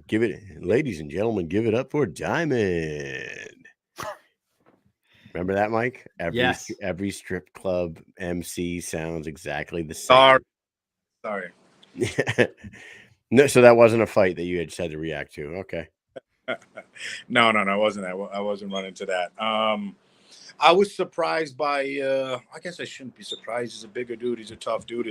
His name's a Honey Badger. But in that moment, when I landed some of my right hooks and some of my fast, quick, accurate punches in the first, and even early in the second before he clipped me, I landed a couple of solid shots that I feel like would have put a lot of dudes down. And that was my first experience in bare knuckle, where. Excuse me. I was landing good heavy shots, and he wasn't overly being affected. There were a couple of shots that landed. You can tell it dazed him, and then he recovered really quick. I'm like, dude, this fight. Was So, that I was that at that moment? Did you realize, I am officially in a higher weight? These guys are a little bit different than the ones I've been fucking knocking around. I think you go through a lot of emotions in your mind at that point, where I wasn't overly thinking about all the opponents, but in that moment, I'm thinking, man, I'm gonna have to hit him a lot. Like I gotta have to him a lot. And I'm like, all right, get these hands ready because I'm gonna have to hit him. He's not gonna go down from one or two or just like a couple of sniper shots. I'm gonna have to accurately hit him good, and good. There was a couple of shots which my right hand's still trying to heal. A couple of shots in the first round on the top of his head that I just kept landing on the top and weird angles, and I'm like, ooh, that hurts. Like, all right, I wasn't really hitting him clean because his fucking head movement was so good. His head movement was really good. Yeah, he definitely has pretty good head movement. When he fought Jared Warren, I noticed like he can move and dip, and He does he's the Mike really Tyson fast with dip. it. Yeah, he goes back and forth. He does it a lot, and he gets super low. It's like he's like 90-degree. He goes super low. Really, and he did a lot more. He was a little bit more fluid, a little more faster with all of that. That fight night, he was a little bit more of everything. So it was. That was surprising. He was a little bit leaner. I don't know if it was a scenario of his scale was off, and maybe he just cut more weight. So in my mind, when he weighed in lighter than me, by a couple pounds lighter than the actual designated weight, I'm like, all right, is he trying to be leaner? Is he trying to be lighter? Is he trying to match me in speed and that? So I was kind of, cognizant of that. I try to, in hindsight, I regret trying to be bigger. In my mind, I'm like, all right, cool. I need to be a little bit heavier. I need to carry a little bit more weight. In case he wants to clinch, I want to be able to hold my ground with him. I think fighting at 85 and defending and whatever the next steps will be as far as this interim is concerned, I think I'd want to be a little leaner. I think I would like to go in to my fights at 85 and not even have to cut water weight, step on the scale at 185 or, whatever. This I had to actually, I bulked up, and then I carried on a little extra loose weight that I didn't like. I still felt fluid and quick, but I just like being a little bit leaner, a little bit lighter, a little bit quicker. But his chin was rising to me. Maybe that's arrogance on my part and naive on my part. Yeah. Yeah, you're like, man, usually these are putting these motherfuckers down. And what's wrong with this guy? Output. I mean, I'm sure he's hypothetically playing back many times like I do, little moments. I think he probably didn't want me to recover, so that's why he just kept attacking. He wanted me to recover, and then he went. So in that moment, he caught me clean. We were kind of going back and forth, moving around the ring. I got close to the ropes. He did like a little half step overhand left, I think it was, into my right temple. Good hard shot. That's the one that boom put me into that quicksand mode, and he knew it. He knew he had me in quicksand. You could probably see in my eyes, and everything starts to slow down, and my body's fucking moving really slow, and he's moving really fast, and that's when he attacked. And then I'm up against the rope. So anyone that knows, sorry if you can hear this squeaking, anyone that knows fighting, let alone MMA or boxing, you never want to get rocked on the ropes, right? Because you don't have many places to go. Mm-hmm. So now I can't lean. And those, the BKFC ropes, you can't really lean. Yeah, they're like pipes. And you're just stuck there. So your only ways to move are left and right, laterally. So then in my mind, I'm like, man, I don't want to overslip. Everything's still kind of blurry. My vision's still kind of blurry, so I don't want to slip the wrong way. And then he clips me and knocks me out. I don't want to laterally move when I don't really have my legs under me and then get clipped. Give me 1 second. I got to check some drilling. Hey. Yeah, you know what I was going to say, too, is the altitude there, right? I know a lot of people were worried about that going there, rightfully so, because we know what happens to fighters. They train outside. You might be training at sea level, and all of a sudden you're on the top of a goddamn mountain trying to fight. So right. How was that altitude? Is he back? Nope, he's not back. So I want to see how he felt, because I know when we first talked to him, after the weigh-ins, he was like, I trained, I feel good. I'm not too worried about the altitude. But, I think when they got into the fight, This guy, Isaac Doolittle, look at this dude fucking making it rain over here. But yeah, I think, Isaac Doolittle probably in any fight throwing that many punches would tire somebody out. Well, yeah. And I don't know. I don't know if Mike can hear us, but Mike, I can hear you. Okay. Isaac talked to us after the fight, and he admitted that he emptied the tank to get you out of there in the second. He straight up said that. He was like, I had nothing left after the second. I emptied the tank, gave him every fucking thing I had, and the dude didn't go out. And I want to give you props, but I want to also give, I think it was Big Dan Mergliata, the referee in that fight. Mm-hmm. Big Dan, I love when a referee knows the fighters that are in the ring or the cage or whatever.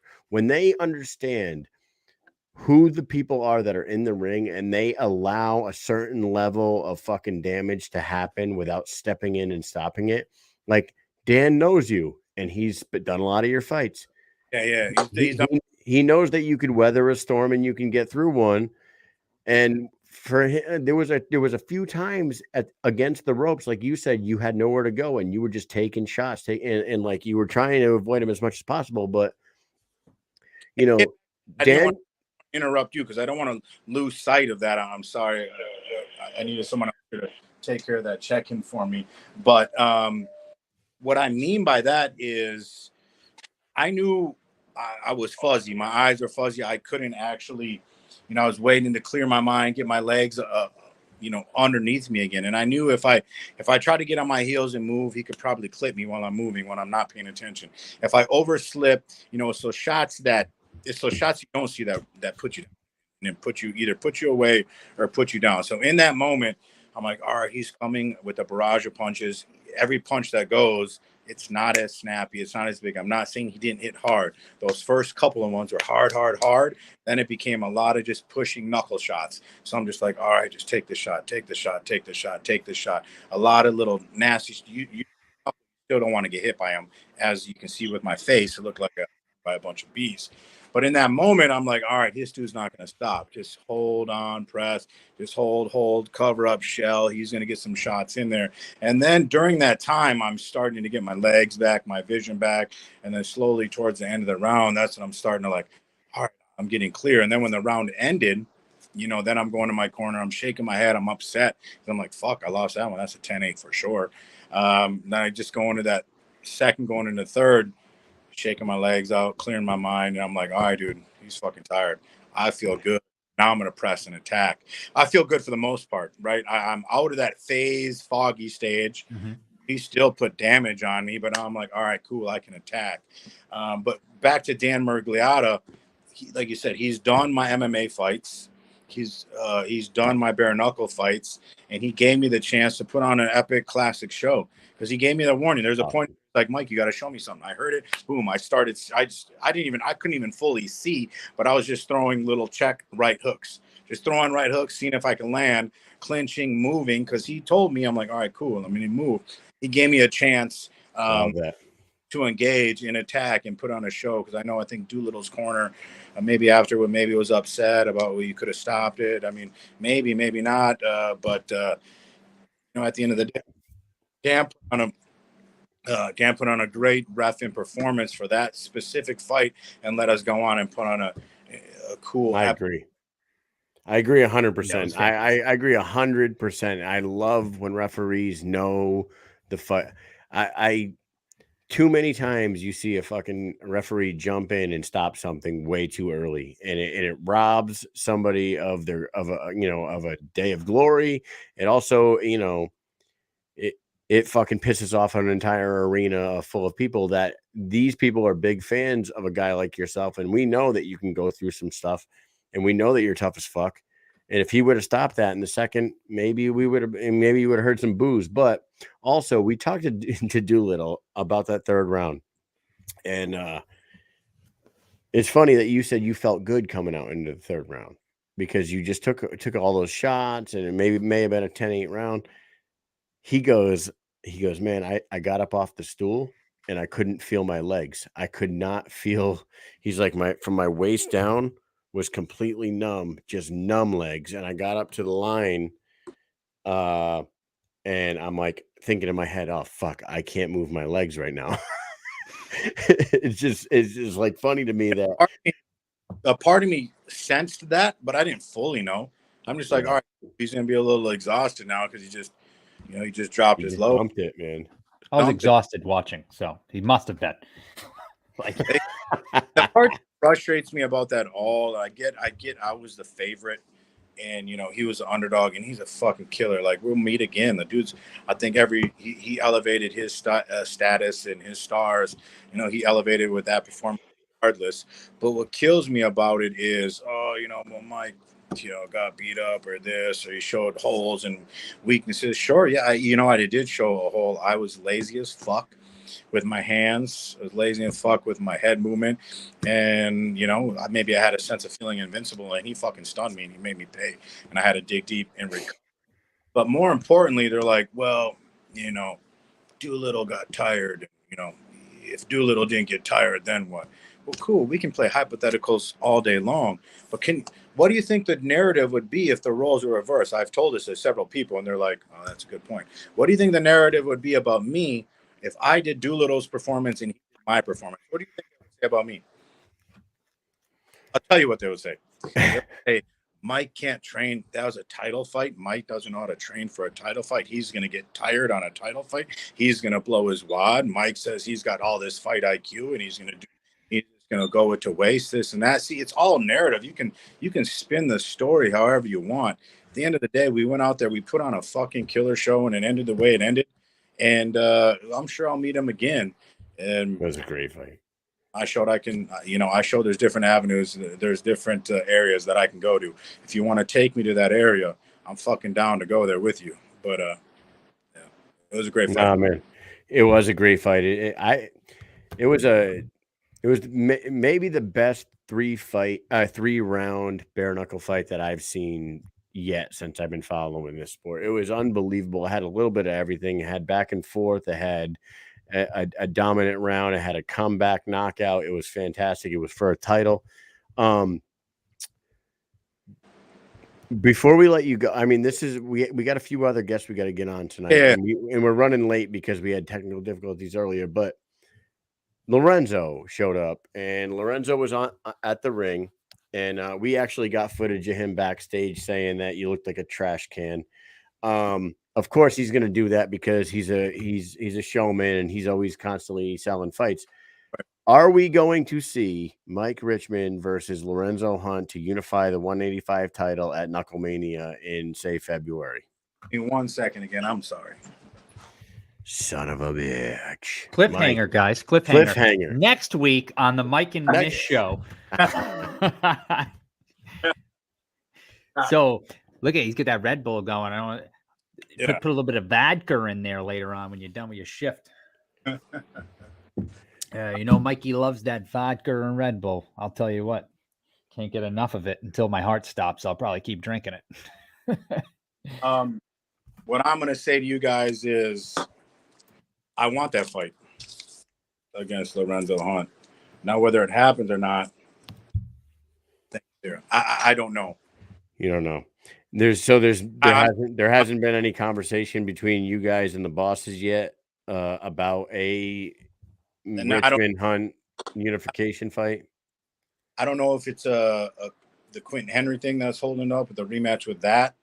Yeah. Or that's been mentioned. I think that could be the reasoning. Yeah. But hey, they didn't say when it had to be. I just know like the fans, and it's no disrespect to Quentin Henry. I don't care whether dude thinks I'm a trash can or not. I don't care, man. I'm making a dog fight with you. Whether you want to go to a dog fight, you ain't like me. You're not built like me. There's one thing that you'll never see me do is you'll never see my face bounce off the canvas like it did when he fought Trujillo. You'll never see me do the stanky leg like he did against him. He's not built like me when it comes to being a fucking warrior, and that's period. And I'll show it again and again and again. It doesn't matter. That's the fight that everyone wants to see. hands down. And just everyone wants to see that one, and it'd be a shame if we miss the boat and we don't get that fight happening. It would be a shame if we miss the boat on that. What I told my managers, what I told them, I'm not doing no build up. I'm not calling them out. I'm not doing all that shit. I'm not doing all the song and dance because we did that. We did that before, and then the fight didn't happen. I'm not wasting my time nor my energy doing all that. So, I mean, he'll do that though. he will. He will. He can say all the stuff that he wants, but it's like, cool. If that's the fight you want, then tell them, tell everyone, this is the fight I want. Let's sign the period. Let's do it. Do all the shows. We can do all the shit talking. I can do all the talking. He can do all this slow, drawl, dramatic mumbling because he sounds like a fucking idiot. Like, we can do all of that. Oh man. But if not, he can fucking kick rocks. Nah, man. That is the fight that pretty much everybody wants to see. But I got to be honest with you though. Before we let you go, you and him could be like the most matchable people in their entire roster. Like, we would love to see Lorenzo fight you. We'd love to see him fight Isaac. We'd like to see him fight Quentin again. We'd like to see him fight Trujillo. Right. He talks about going to heavyweight and all that shit. So he's got all them options. But we would love to see you fight Mike Perry. We would love to see you fight. I love that. Francisco Ricci. Yep. We'd like to see you go down to 165 and fight Luis Palomino. Like, you two are the most compatible fighters on the roster, but you're also compatible with each other. You know what I mean? Yeah, I agree. I think we're both kind of villains in our own right. We're all villains in our own unique way. I think we're both entertaining in our own unique way. I think we both go out there and we finish fights, and then we both have some sort of a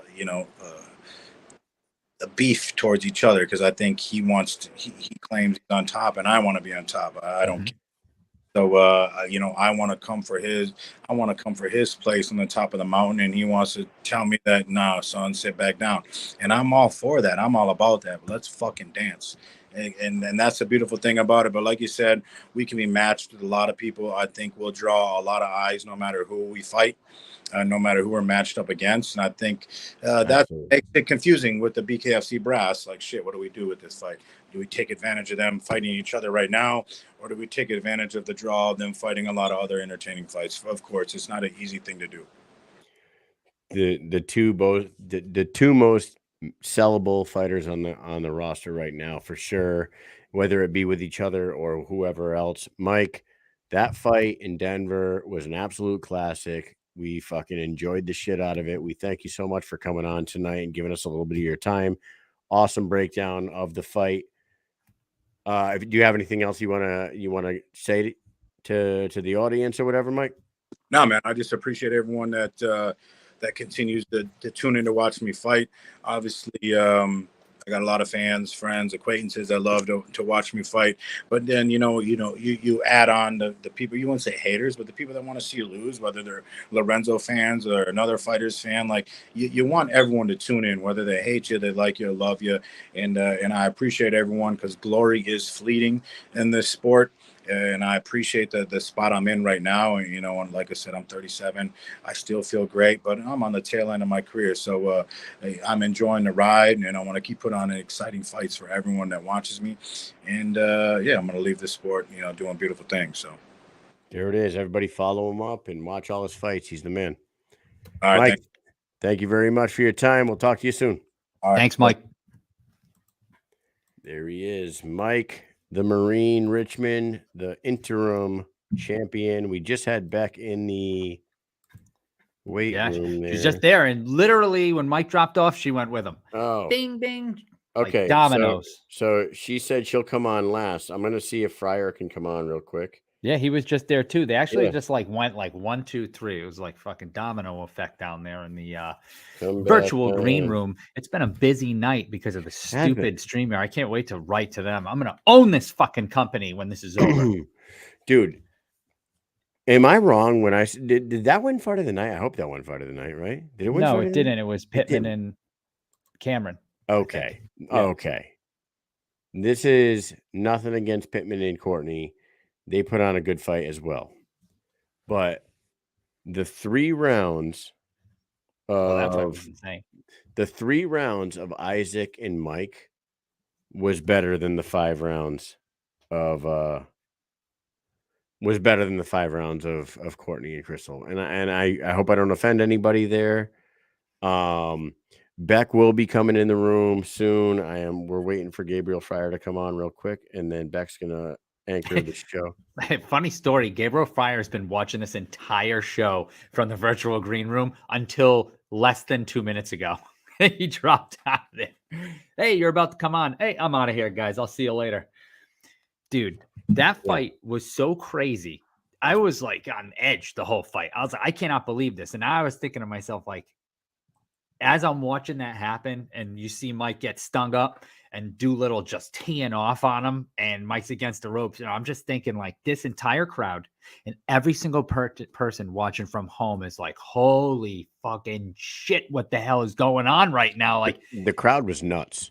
It was fucking so nuts. crazy. And the best part about that crowd, and like when we talked to Feldman afterwards, and he was like, Dave was like, we had all these local fighters on. We had Copeland and Kamosi and Gertz, and a lot of these guys were local, and these guys were all local fans there mainly to like support their boys, but they all stuck around and they were so invested in this goddamn fight. That crowd was nuts, reacting to fucking everything. It was unbelievable. If you guys haven't seen it, go use our referral code. Help us out. Yeah, go watch that shit on the goddamn card on the app. And we are going to bring in the Warrior of God, who is going to be fighting Bobby Taylor this weekend at the Caribe Royale in Orlando, Florida, making his debut. And this guy might be the most patient person on the planet. Yeah. Here he is, Gabriel. A saint, they say. Freyre, the saint. What's up, dude?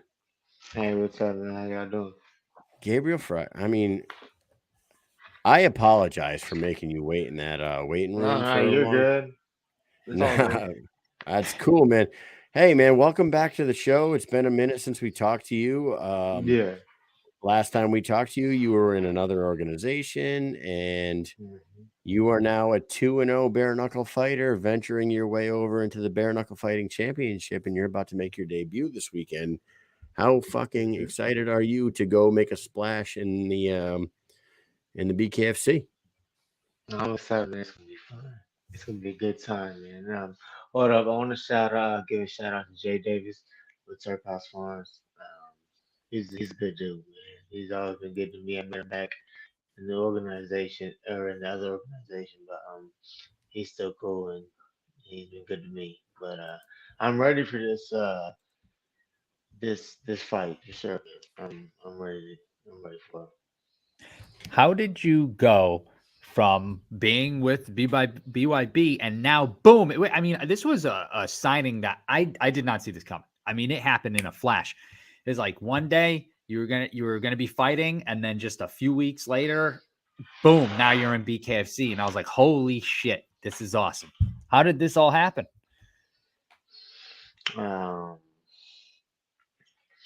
It's a lot of shit went down, man. I'm not gonna speak on it, but I separated myself from my old management, and I now manage myself. And I hit up Nate, and boom, here we are. Oh wow! So you're not with Joe Mack anymore at all? No. You're managing yourself. Yeah. I mean, I did it the whole time before I met Joe, but I learned a lot of things from him, man. Me and him was together for since 2018, I think it was. Damn. Yeah. Or 19. So, maybe 2000. Maybe 2019. I don't know. 19, not 18. 19. At the end of 19 or something like that. So you guys were with each other for a couple minutes there, and you were developing a relationship, and it fell apart. And I understand that you don't want to speak on that, and that's fine. But dude, we were down in Albuquerque for BKFC, maybe 30. I don't remember which one it was. Down in Albuquerque, this 29, 28, whatever. Yeah. But we're down in Albuquerque, and the same night you were supposed to fight Des Green for BYB in the main event. There's been a lot of like weird stories and speculations about why that fight was nixed. Can you clear the air on that? Is that something that you could speak on? Like, what the hell actually happened? What's the truth on that? I put a post out on my Facebook, and then I was on Hank's show, playing Hank, and explained it.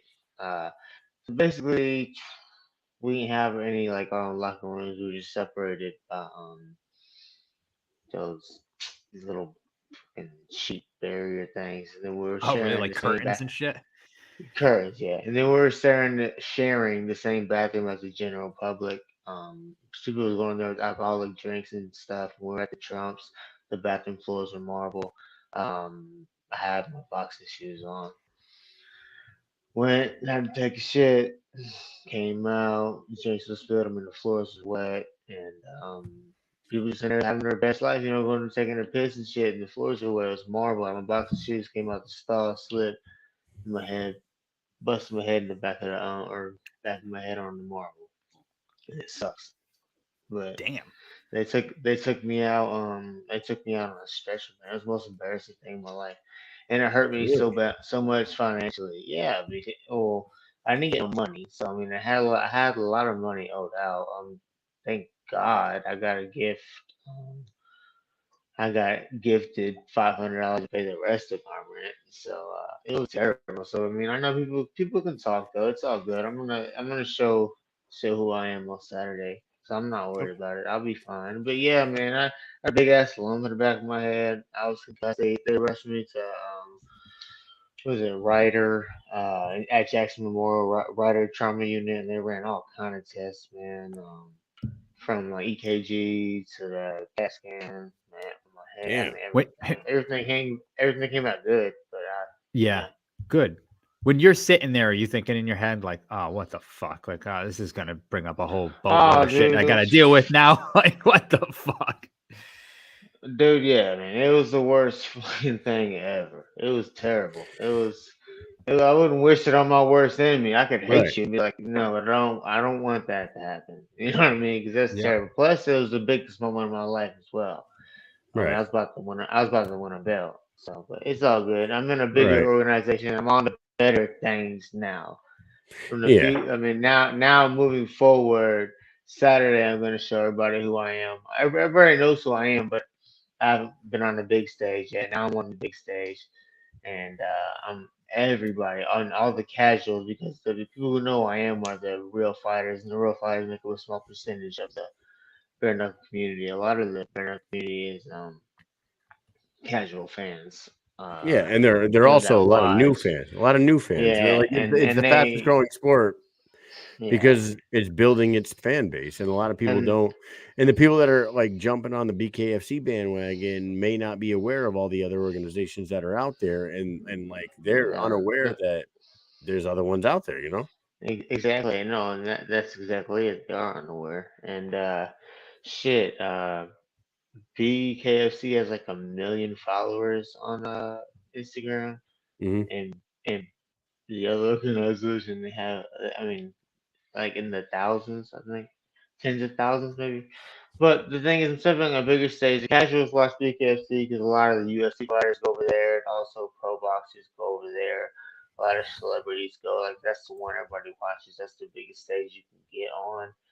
And so all the casuals is gonna know who I am now, and I'm gonna blow up on Saturday. So it's gonna be fun. And dude, for those who don't know who Gabriel is, and this kid has 2 fights. He's 2-0. He fought Nick Villar, who, for you BKFC fans out there, you know Nick Villar. Nick Villar's a really tough kid. He's in the BKFC right now. You hold a win over him, but in your last fight, you showed a lot in that fight that you didn't have to show in that Nick Villar fight. You showed a lot of poise. You showed a lot of technique. You showed the ability to go very deep into rounds. You come back from a little bit of adversity. You took from some really hard shots in that fight. It was a really nice showcase of you as a bare knuckle fighter, and I'm sure that is what caught the eye of the BKFC. if you had fought Desmond Green, I mean, everybody knows who Desmond Green. Des Green is a fucking goddamn monster. If you would have gone in there and beaten him, you might have been on the top of the bare knuckle fucking, on the top of the I yeah. would have beat So, him. That's the but thing. now, He's but he's now not, here he's you not a are. monster. He can't box. But go ahead. But he's got a I know. he's got a Yeah, good man. resume. He's a big guy. Now you're here, man. Now you're here. You posted something the other day. You said that you're about to take the BKFC by storm, the same way hmm Connor took the UFC by storm. And hmm then, after you're done with these guys, you're gonna drag his ass into the fucking bare knuckle world and you'll hmm beat him too. What hmm is it about yourself that makes you think that you can come into the BKFC and just run buck wild on these fools and fucking run right to the top, like you said? Uh, there's a lot about me that people don't know. After the military, when I was 25, that's when I'm 30 now, about 5 years ago. That's what, 2015, 17, whatever. That's when Connor was like on top.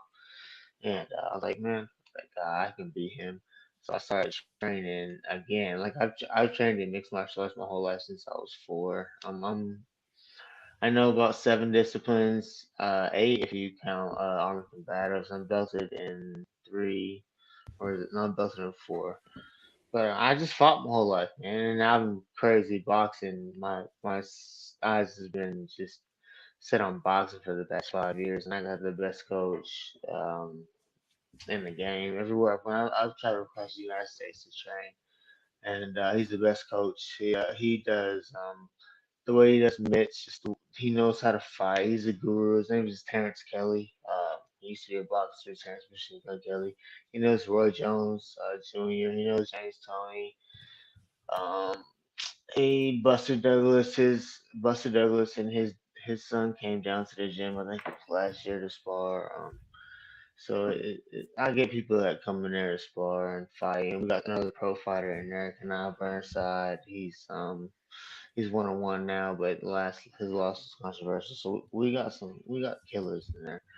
But I just know how to fight, man. And Connor's what 5?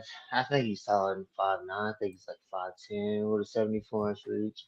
I'm 5'8", 5'7.5", 5'8" with a 74-inch reach, and I carry just a lot of power, man. And I'm long, and I know how to fight. I know how to fight in both stances.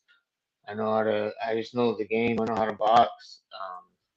Whatever you're doing, I know how to beat you at it. If you're a southpaw, I know how to fight southpaws. Orthodox, I know how to fight Orthodox fighters. I know how to fight fighters that quick, athletic fighters. I know how to fight the guys who are tough.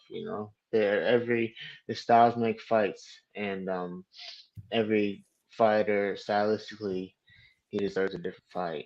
Um, so you research your fighter and see what it takes to beat people. So I don't know, So kind of you rambled a take little bit, but I think that I would beat Connor, yeah, and so I would beat now, Bobby. Gabe, you take a look at the talent pool on the roster at 155 pounds in BKFC. Yeah. Now, obviously, the Connor thing is like a dream, That's right? like far fetched, man. That's a Right dream. now, yeah, that's far Reality is, fetched. Bobby reality Taylor. is, yeah, Robbie. Yeah, Reality is, you're fighting Bobby Taylor this weekend. yeah. You get That's through what my Bobby. whole focus on. You asked me about Connor, so I was like, Yep. that's why I started. That's like the end game, or whatever. But no, yeah, Okay. that's way far away. So It's so all about Bobby Bobby Taylor. Taylor.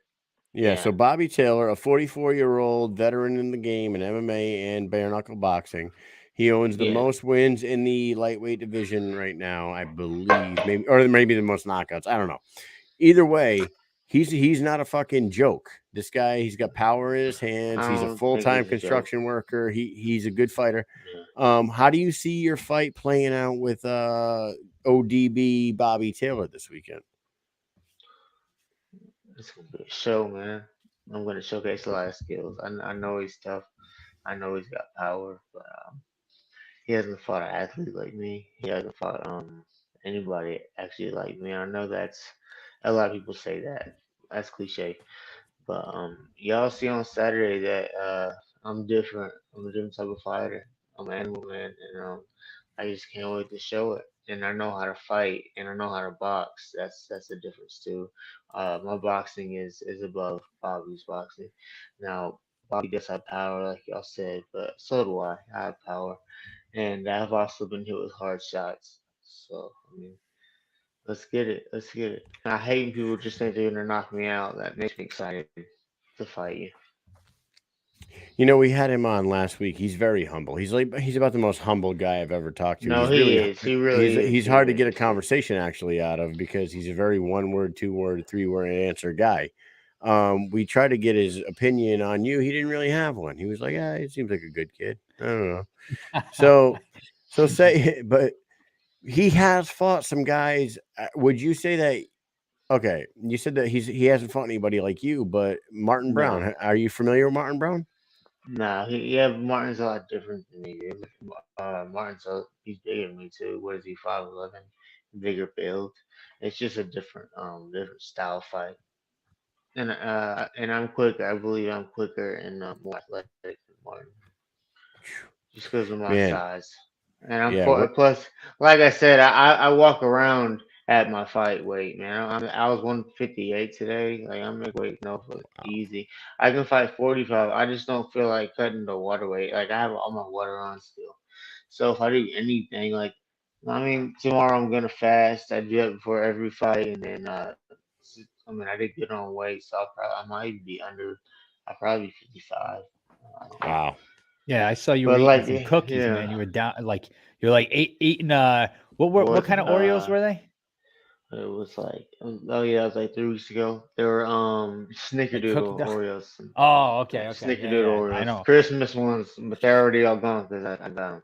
Oh my! But You know yeah, what's out man. right now? I, Sugar cookie what? cinnamon toast crunch. You got to get on that. That's back in the Uh, stores. You got to try that shit. It's so goddamn after good. the fight, because right now it's Yes, strict. do it.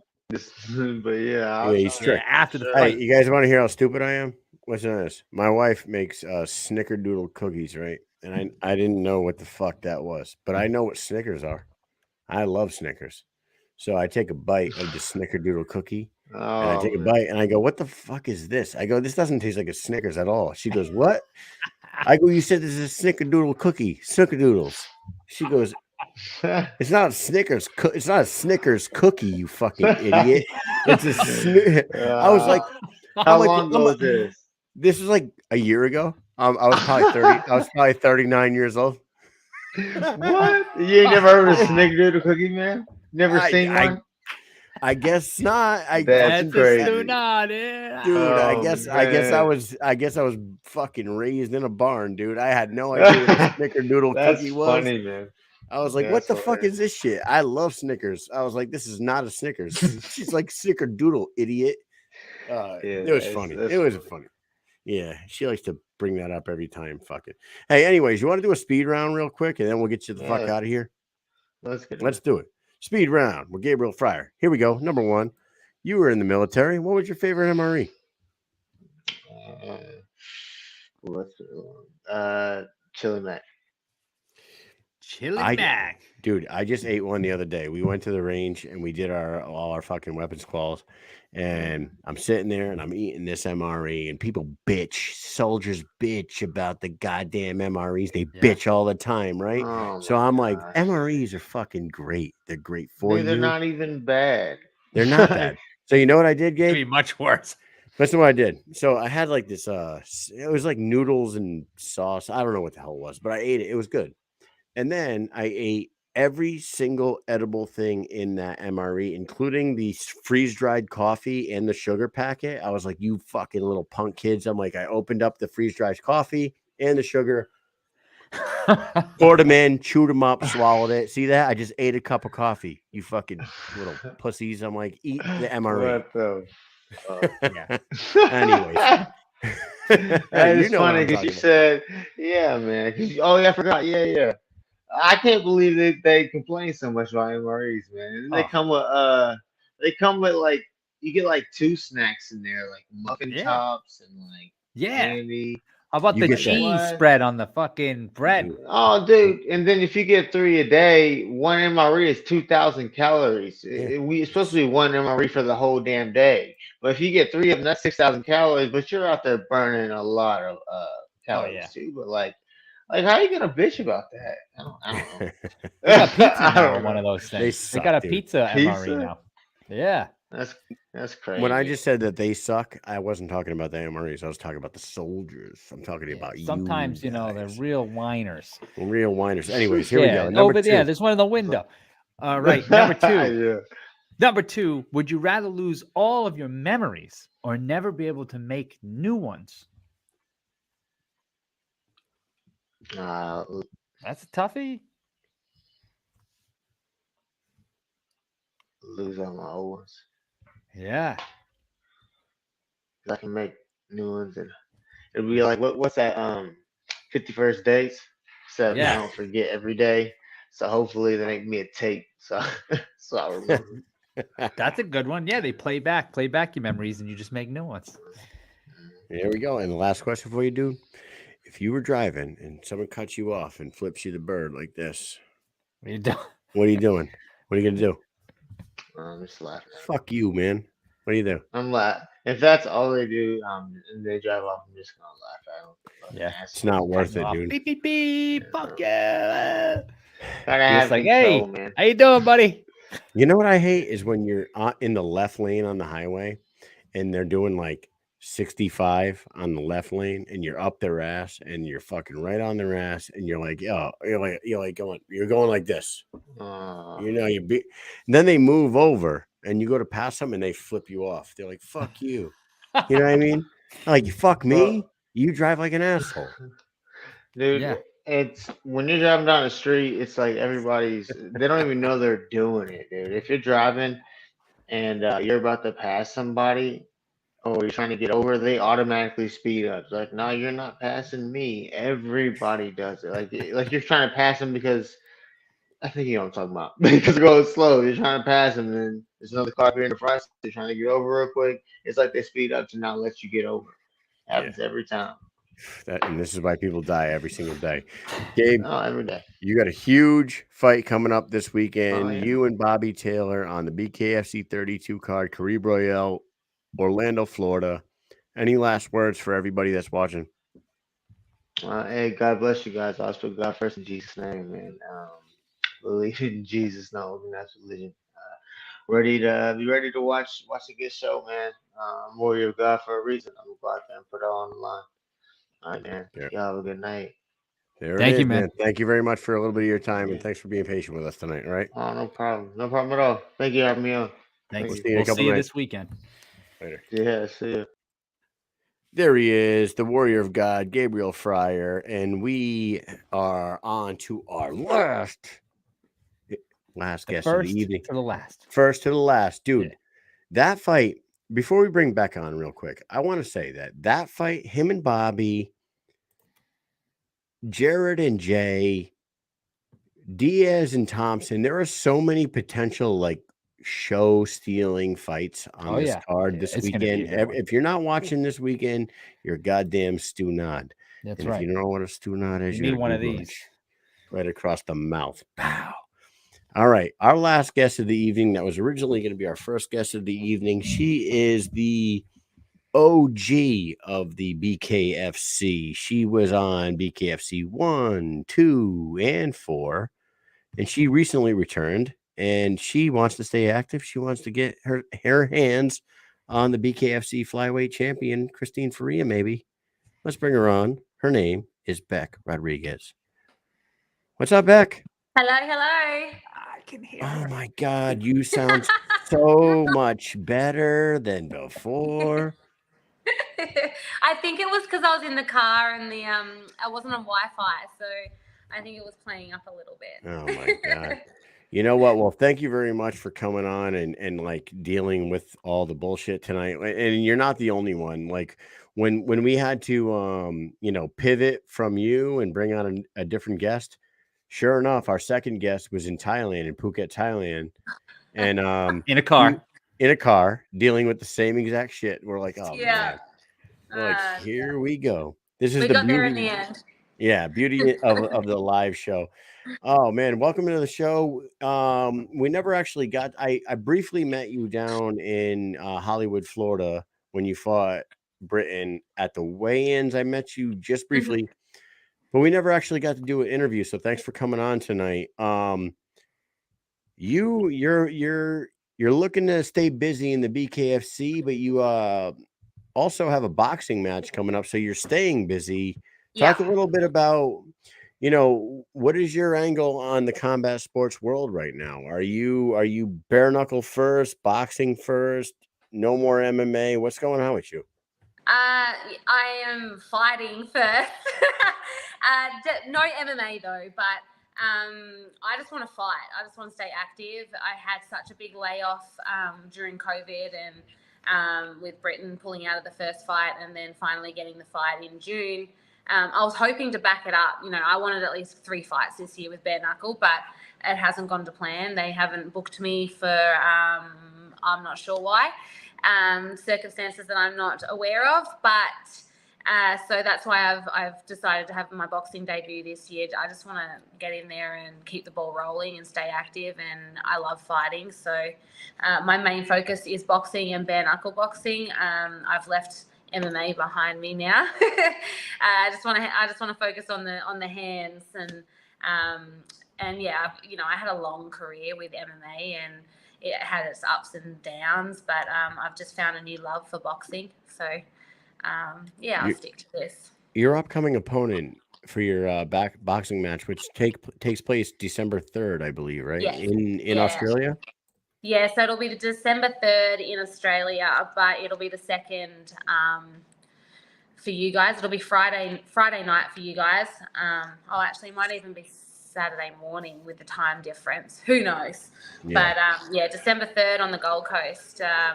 I'm coming up against a good amateur boxer. She's had 14 amateur fights, and this will be her pro debut as well. So she's got experience behind her. My promoter had a lot of trouble finding anyone that wanted to fight me. So I'm just happy I've got a fight booked in and I've got a date to work towards. So, yeah. Do you know her? Are you guys familiar with each other? No, I don't know her at all. I'm kind of new, obviously, to the boxing scene. So no, I have not heard of her. Some of the guys at my gym have seen her on the amateur boxing scene. So, but I don't know much about her at all, really. She's blocked me on Instagram, so I can't even see anything anyway. So, Bec, do you block people? I mean, I would imagine you probably do because you're Bec Rawlings-Rodriguez. I block the bots. Like all the fake accounts or the people that like hide behind a fake name and no picture. I'll block them because they just only come on to talk shit, and I don't understand the mentality of that. Like, if you don't like me as a person, as a fighter or whatever, why are you on my shit? Why are you looking at my shit? Why do you feel the need to comment on my shit? If you know what I mean? So I'll respond and then block them. So they'll get a notification that I've responded and they can't see it. So that's my little win. I'm like, fuck you guys. So you are back. You're back, right? You were back. And you fought Britain at BKFC 26. But you were on BKFC 1, 2, and 4. And from BKFC 4 to 26, that's a long gap. I know the pandemic and COVID was involved and all that shit, and Bellator was involved. But do you feel like were you surprised by the progression of Britain Hart as a fighter, now Britain Beltran? You guys fought once before. She was a much different fighter this time around, and it maybe wasn't the best fight in the world as far as the crowd goes. They might not have been the most happy with it, but Britain fought a very technical fight, a very calculated fight against you, and she did exactly what she needed to do to win that fight. Were you surprised by her progression as a fighter from the first time you guys fought to the second? I was surprised in her unwillingness to fight me. I don't feel like it was a fight. I feel like it was a point scoring match where she just wanted to throw what she could and then run away from me the whole time. So yeah, I was surprised that she didn't actually come to fight me. And yeah, you can say it was a tactic, and it was a different approach that obviously the judges paid, but I believe I won that fight. If you could call it a fight, it felt like a sparring match to me. It felt like a giant waste of time to me. I was very frustrated, and that part of that is on me. I should have made adjustments. I should have adjusted my approach because she was not engaging. And so, some of the onus is on me, but I believe if you look at the scoring criteria for bare knuckle, I'm not sure if you guys are across, when it first came onto the scene, they released a video which took you over the rule set and the judging criteria. And the number one judging criteria is aggressiveness. That aggressiveness and power punching. That's how you win a bare knuckle fight. Which was me. I was the aggressor. I was the one that landed the harder punches. Yes, she threw some more punches than me that were nothing and then ran away. So if you look at the criteria of bare knuckle, I should have won that fight. And that's why I was really pissed off at the end of it. It was a shitty fight for the crowd. It was a shitty fight for me. I put a lot of effort into my fight camp and traveled halfway across the world to then have someone run away from me for 5 rounds. So, I can go out there and fight and have a fight and lose. I've lost plenty of my MMA fights, and I can cop that because I've gone out there and actually fought someone. I was angry and frustrated and annoyed at the outcome of that fight because it wasn't a fight for me. I don't care if we slugged it out, then she wins. Okay, good to her, but that wasn't a fight, and that's what pissed me off the most about it all. So then you end up leaving there with a loss, but in your head, you're like, what the hell? This is bullshit. Do you talk to David Feldman afterwards and Nate Shook and say, hey, look, what the fuck? Because you're trying to build, obviously, to get a title fight, and now you have this fight, and you really didn't get to showcase too much. And now, boom, all that time that we waited for you to come back, now it's over. And you're like, what the hell? Yeah, I saw David in the ring after the fight when everything was going on. I was like, what the fuck was that? And he just shook his head. I think he was just as pissed at the fight as well because it got worked up to be, this huge fight, and then it turned into dog shit. So I wasn't impressed with my performance either, but I feel like I did enough in the judging criteria to win. I was at least trying to fight her. I wasn't the one running away. And I had her coaches come to me after it like, oh, no way were we just going to, stand there and fight you. And I'm like, well, that's kind of the fucking sport, isn't it? Like, we're meant to be fighting, right? Like, I'm like, are you bragging to me that you told your fighter to run away from me the whole fight? Like, I'm confused. I'm like, sometimes you're just better off not saying anything. Like, so yeah, I don't know. It was a very frustrating experience, and definitely not what I got into the sport to do. I want to fight, and that's where my frustration's coming from. I can imagine your frustration, but I also got to give her props. She stuck to a game plan and she didn't change it the entire fight, and she ended up winning the fight, right? You got to give her that. I'm not going to give her props for being too terrified to fight me. No, I'm not. We're fighters. We're meant to be fighting, not fucking. I didn't prepare for a marathon. I didn't prepare for fucking the Olympics. Track and field. We're fighting. So no, fuck that bitch. You talk shit about my kids, go suck a fucking dick. I hate that bitch. Oh, wait a second. Yeah, I forgot about that. I remember that. I forgot about that. There was real build up before that. Forget all the nasty trashy I did shit forget about that. It does. It's like everyone forgets. They have short memories when it comes to Britain Hart. I remember seeing that at the breakfast. We were all at breakfast at the hotel, and we were like, "Oh shit!" Everybody's on their phone, start going off. We're like looking around, like, "Oh Jesus Christ, what the hell's going on now?" Yeah, that shit was crazy. Did you feel any ring rust? I mean, you were away for a while. No. Some people say that ring rust is bullshit. Some people say it's real. What did you think about that? No, I believe in momentum. Like, I was ready to go again after that fight, like keep the ball rolling just with camp and, staying fit and switched on. But I don't believe in ring rust. I don't, I think that's just kind of like mental midgets, try to use that as an excuse. I would never use that as an excuse. I felt good. I felt ready. I was ready to fight. the only thing I can say is that I didn't make the adjustments, and I should have. I was too stubborn, and I think I was probably a little bit emotional. I just wanted to fucking punch this bitch in the face. And that's my bad. That's on me, because I could have made adjustments and changed the fight a little bit and swayed the judges, but I didn't. So that's on me. Yeah. Well, you know, there's other options out there for you right now. And apparently hey, Christine Freyre wants to fight me. So yeah. I'm So keen. we had her on last week, and Mike, do we have a video? Do you Yeah, wanna I'll see- play it. I I'll don't play it know right if you saw. Did you see the show? She has she had said a few things, and she's down to fight you, and she wants to Yeah. fight you. So, Mike, I'll play it right now. yeah. People are in my inbox. How many people Oh, are man. in my inbox? How many people want to see this fight? Everybody wants to see this fight. Everybody wants to see this fight.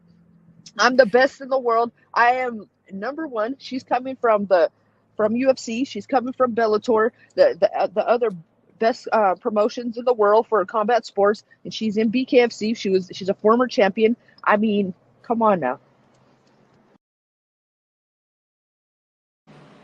I mean, she clearly wants to fight you. That's probably the nicest thing she's ever said about me. Thank you. Well- Yeah, she's normally got some really horrible, nasty things to say about me. So that's actually, she's given me props. I think there's a reason why she wants to fight with me, is because I'm really the only real contender in the division now. She's wiped everyone out.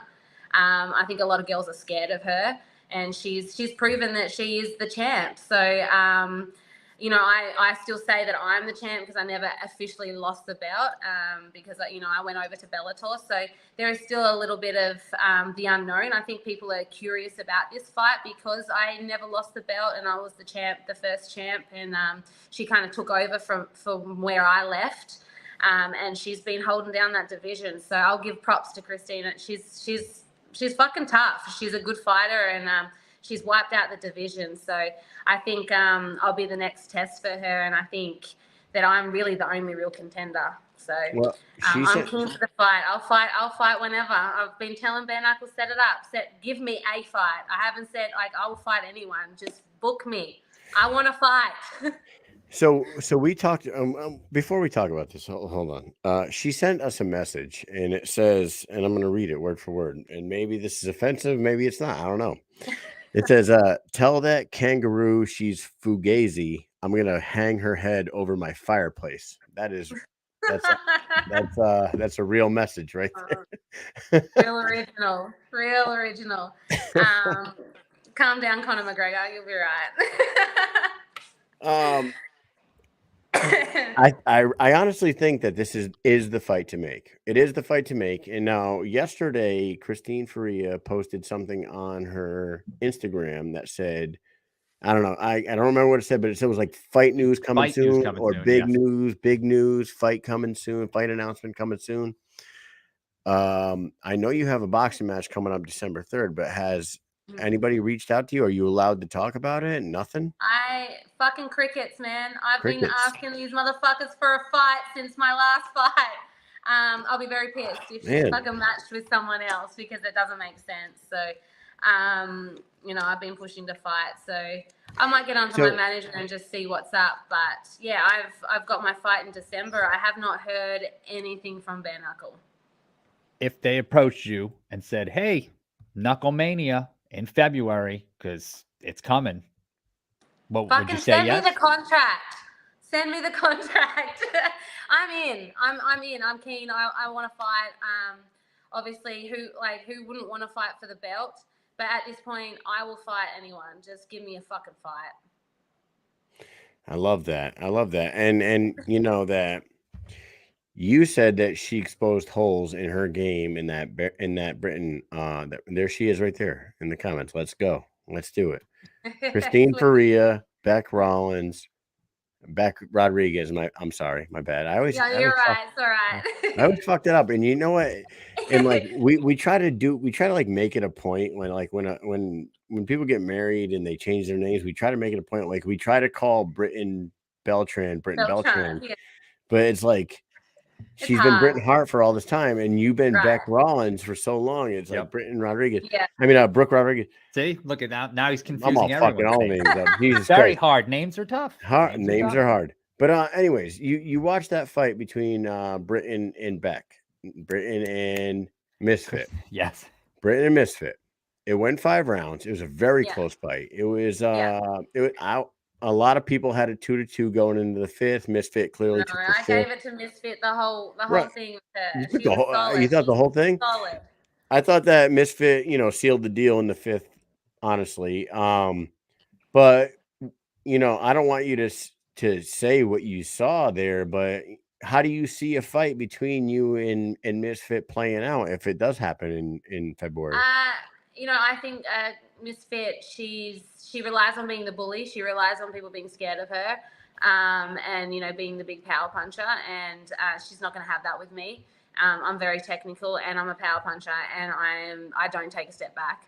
I'm not easily intimidated, and I'm probably the most technical boxer she would have faced. A lot of these bare knuckle fighters, they kind of I'd like to say they fight like cockroaches. If you've ever seen 2 cockroaches fight, they come in like this, they go like that, and they come back out.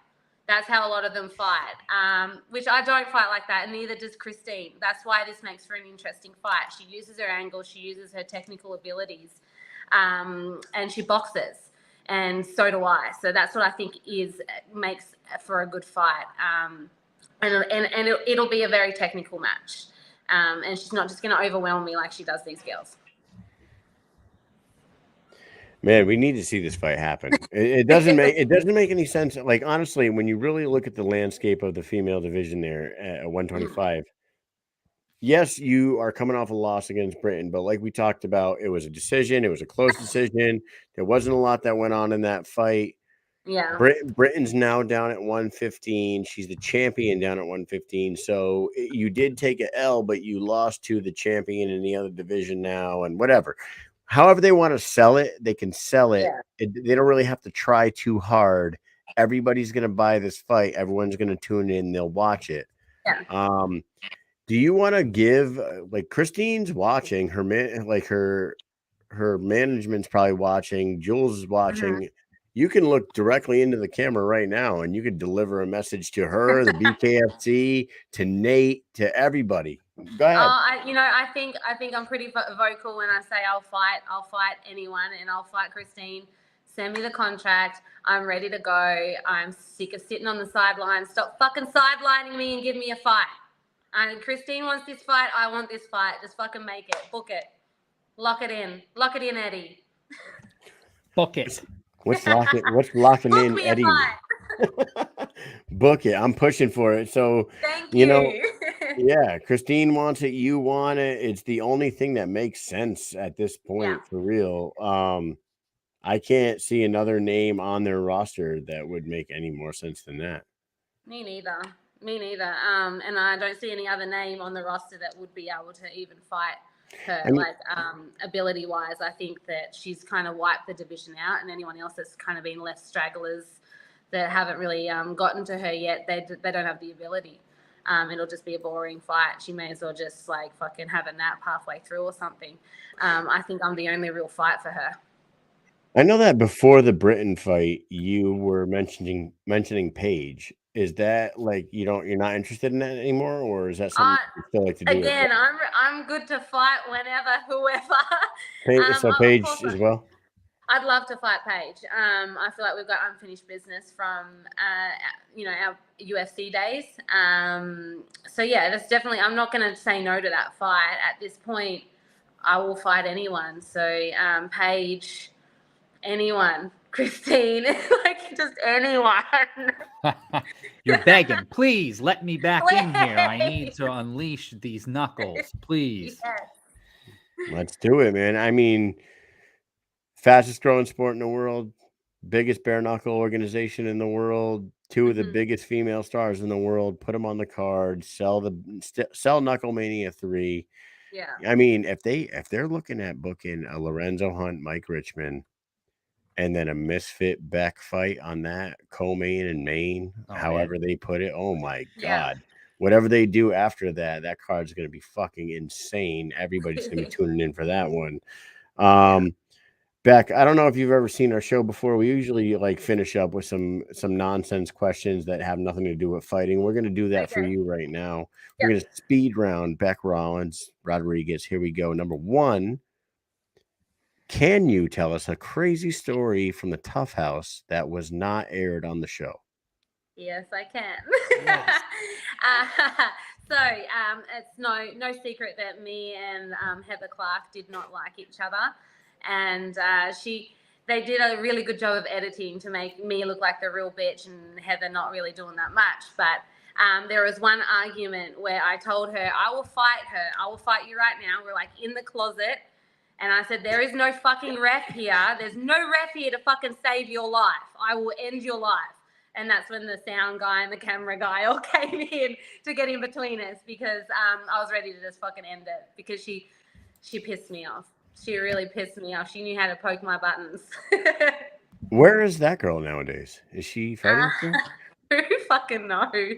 Yeah, no idea. No, I'm not sure what she's doing. Probably still training and stuff, but I don't think she's had a fight for a while. She I remember her. had a really bad knee injury, so I think that might have put her out.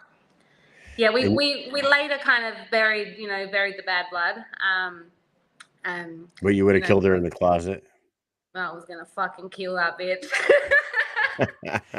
I wish they would. So crazy there. I wish they would release like a behind the scenes unseen footage of the Tough House, because I'm sure too hot for TV. There would be on my season there was a lot of Nate shadow boxing the microphones, because as soon as they'd put like the fluffy one and it'll come kind of down into your eyesight, he'd just start fucking punching the microphones. Like, get this fucking shit out of my fucking face. I so can't a lot even of footage imagine. couldn't get used because Nate was boxing the microphones. I can't imagine, because you're not allowed to like talk on the phone or watch TV or any of that shit, right? Crazy. So it's like nothing. you're losing your goddamn minds in there. I Yeah. can't even imagine. All right, number 2. Here we go. This is very important to us. Okay, we talked about this for like an hour today at work with multiple different people, and we got on the subject of this. And it's kind of like, you know what I like to compare it to is like when we in America here, we have Chinese food places, and you go and get sweet and sour chicken, General Tso's, and everything. But everyone knows it's not real Chinese food here, right? Come on. No. What do people from Australia think about Outback Steakhouse? We gotta know. My first thought was, what the fuck is a blooming onion? Like, what the fuck? Yes. Yes. That's exactly what we were thinking. The Yeah, damn it's not blooming real. onion. I don't know. You know, Australia, we don't really have our own kind of culture, our own food. We don't really have, like a staple food, because it's mostly like food from Britain, or, like we're very multicultural. So I don't even know what an Australian cuisine, unless you're looking into like our Aboriginal cuisine. That's probably the only real. That Crocodile Dundee shit. And that's definitely not found at the Outback Steakhouse. Yeah. Yeah, Mike goes, oh, it's definitely like Chinese people look at the Chinese food here in America, Yeah, for sure. Has to be. Or like true Mexican people looking at Taco Bell. That's Taco Bell, yes. It's just straight garbage. Here we go. We got our answer. Number 3. What's your go-to song when you're singing karaoke? It's either You're So Vain by Carly Simmons Oh, or good. Zombie from the Cranberries. Oh, that's a good one. Yeah. 2 awesome answers. Yeah. do you want to know something about me that is like another? I revealed something about myself earlier in the show. I said that I didn't know that snickerdoodles were not supposed to taste like Snickers because I'm stupid, I guess. Anyways, for when I was 28 years old, I learned that the Men at Work song, I Come From the Land Down Under, the Australian band. Yeah. I always thought that it said women blow and men thunder. Well, turns it's out not lying. Turns out that plunder.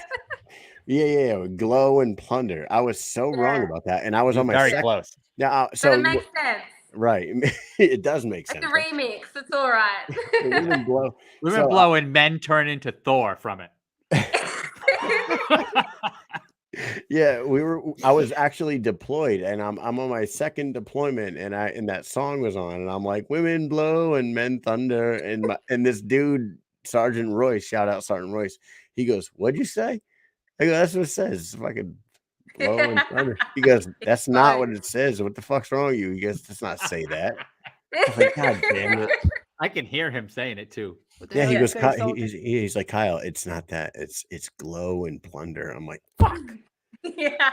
Why am I just I like now your realizing?" version better. I like Yeah, yours better. you know what? I'm gonna put my album out next week. I'm gonna start. Anyways, man. Oh, good talk, Bec. We hope that they book this fight. It doesn't make any sense to not book this fight. Yeah. You got a boxing match coming up December 3rd in Australia. Best of luck for you there. Thank you. BKFC, let's make this happen. Bec, Do it. Misfit, February, Knucklemania 3. It gives you a couple months after your boxing match to get back ready. And Yeah, it's the one that the fans want to see. it is. It's the fight that makes sense. That makes the most sense. But at this point, like, I won't be picky. Just book me a fight, please. There it is. So with that said, do you have anything else you want to say to the peoples or to me or Mike before we let you go? Just stay tuned for my boxing fight. You guys can catch it in the US on Be In Sports or KO Sports. I believe if I'm fighting Saturday night here in Australia, it should be early Saturday morning for you guys. I'll try and do the calculations and put it up on my socials, but tune in for my debut boxing fight, and yeah, don't miss it, and try and rally behind this fight with me and Misfit. I'm dying to fight, so it'd be good to have some support and let Bare Knuckle know that you guys are keen for it and are going to get behind it. So yeah, get behind me. There I want it to is. fight. Let's go. Let's get her to this fight. Let's book it. Mike, you got anything else for Bec? Thank you so much. A little bit of technical difficulties, but we made it work and it was fun. So thank you. We got there in the end. That's all that matters. Yep. And I got my Outback Steakhouse answer. So I'm very happy. Yeah, we're happy with that. So thank you very much for coming on, and we will talk to you down the road. All right. Thanks, guys. All right. Take it easy. Bye. There it is. There it is. Bec Rodriguez. Chancey. What? I'm laughing because I look up at the time. It says 2 hours and 26 minutes. So Kyle and I were like, we're not going to do a show Thursday. So let's just load up on Wednesday and we'll just do 20-minute interviews. We'll be out of there by like 10:40. It'll be great, right? No problem. 2 hours and 26 minutes. We're many guests past where we were going to be. Yeah. We could have gotten 18 guests tonight. I gotta pee so bad right now. Yeah, me too. I gotta piss my fucking nuts out. Anyways, dude, thank you to Bec. Thanks for Chancey, Gabriel, Mike, Richman, and John Nutt. Hey, after you guys are done watching BKFC this weekend, tune in to John Nutt's Fight Circus because it's going to be an awesome fucking crazy spectacle. And then we're leaving on a jet plane soon, man. Yeah, and we're leaving on Friday morning, so we do not have a show tomorrow night. Thank you guys for hanging with us for 2 hours plus tonight. Shout out to our followers and everybody that is sticking with us through this thing. And we will be in Orlando this weekend, so look for all that content. Mike, you got anything else for these peeps? I am all done for the night. We're going to put out a lot of content this weekend. Hopefully get some really fun stuff in there. I don't know all the extras that are going to show up, because we got all the fighters, but we don't know what people are going to show up in the crowds. And that's what really makes the event sometimes, because you got all the great fights, but then you get all the behind the scenes stuff with people that you didn't know were going to be there. So I can't wait. I'm excited. Well, I can't be any more excited, and I am full of piss and vinegar, and I got to go get rid of it. So I'm going to peace you guys out. Mike, peace.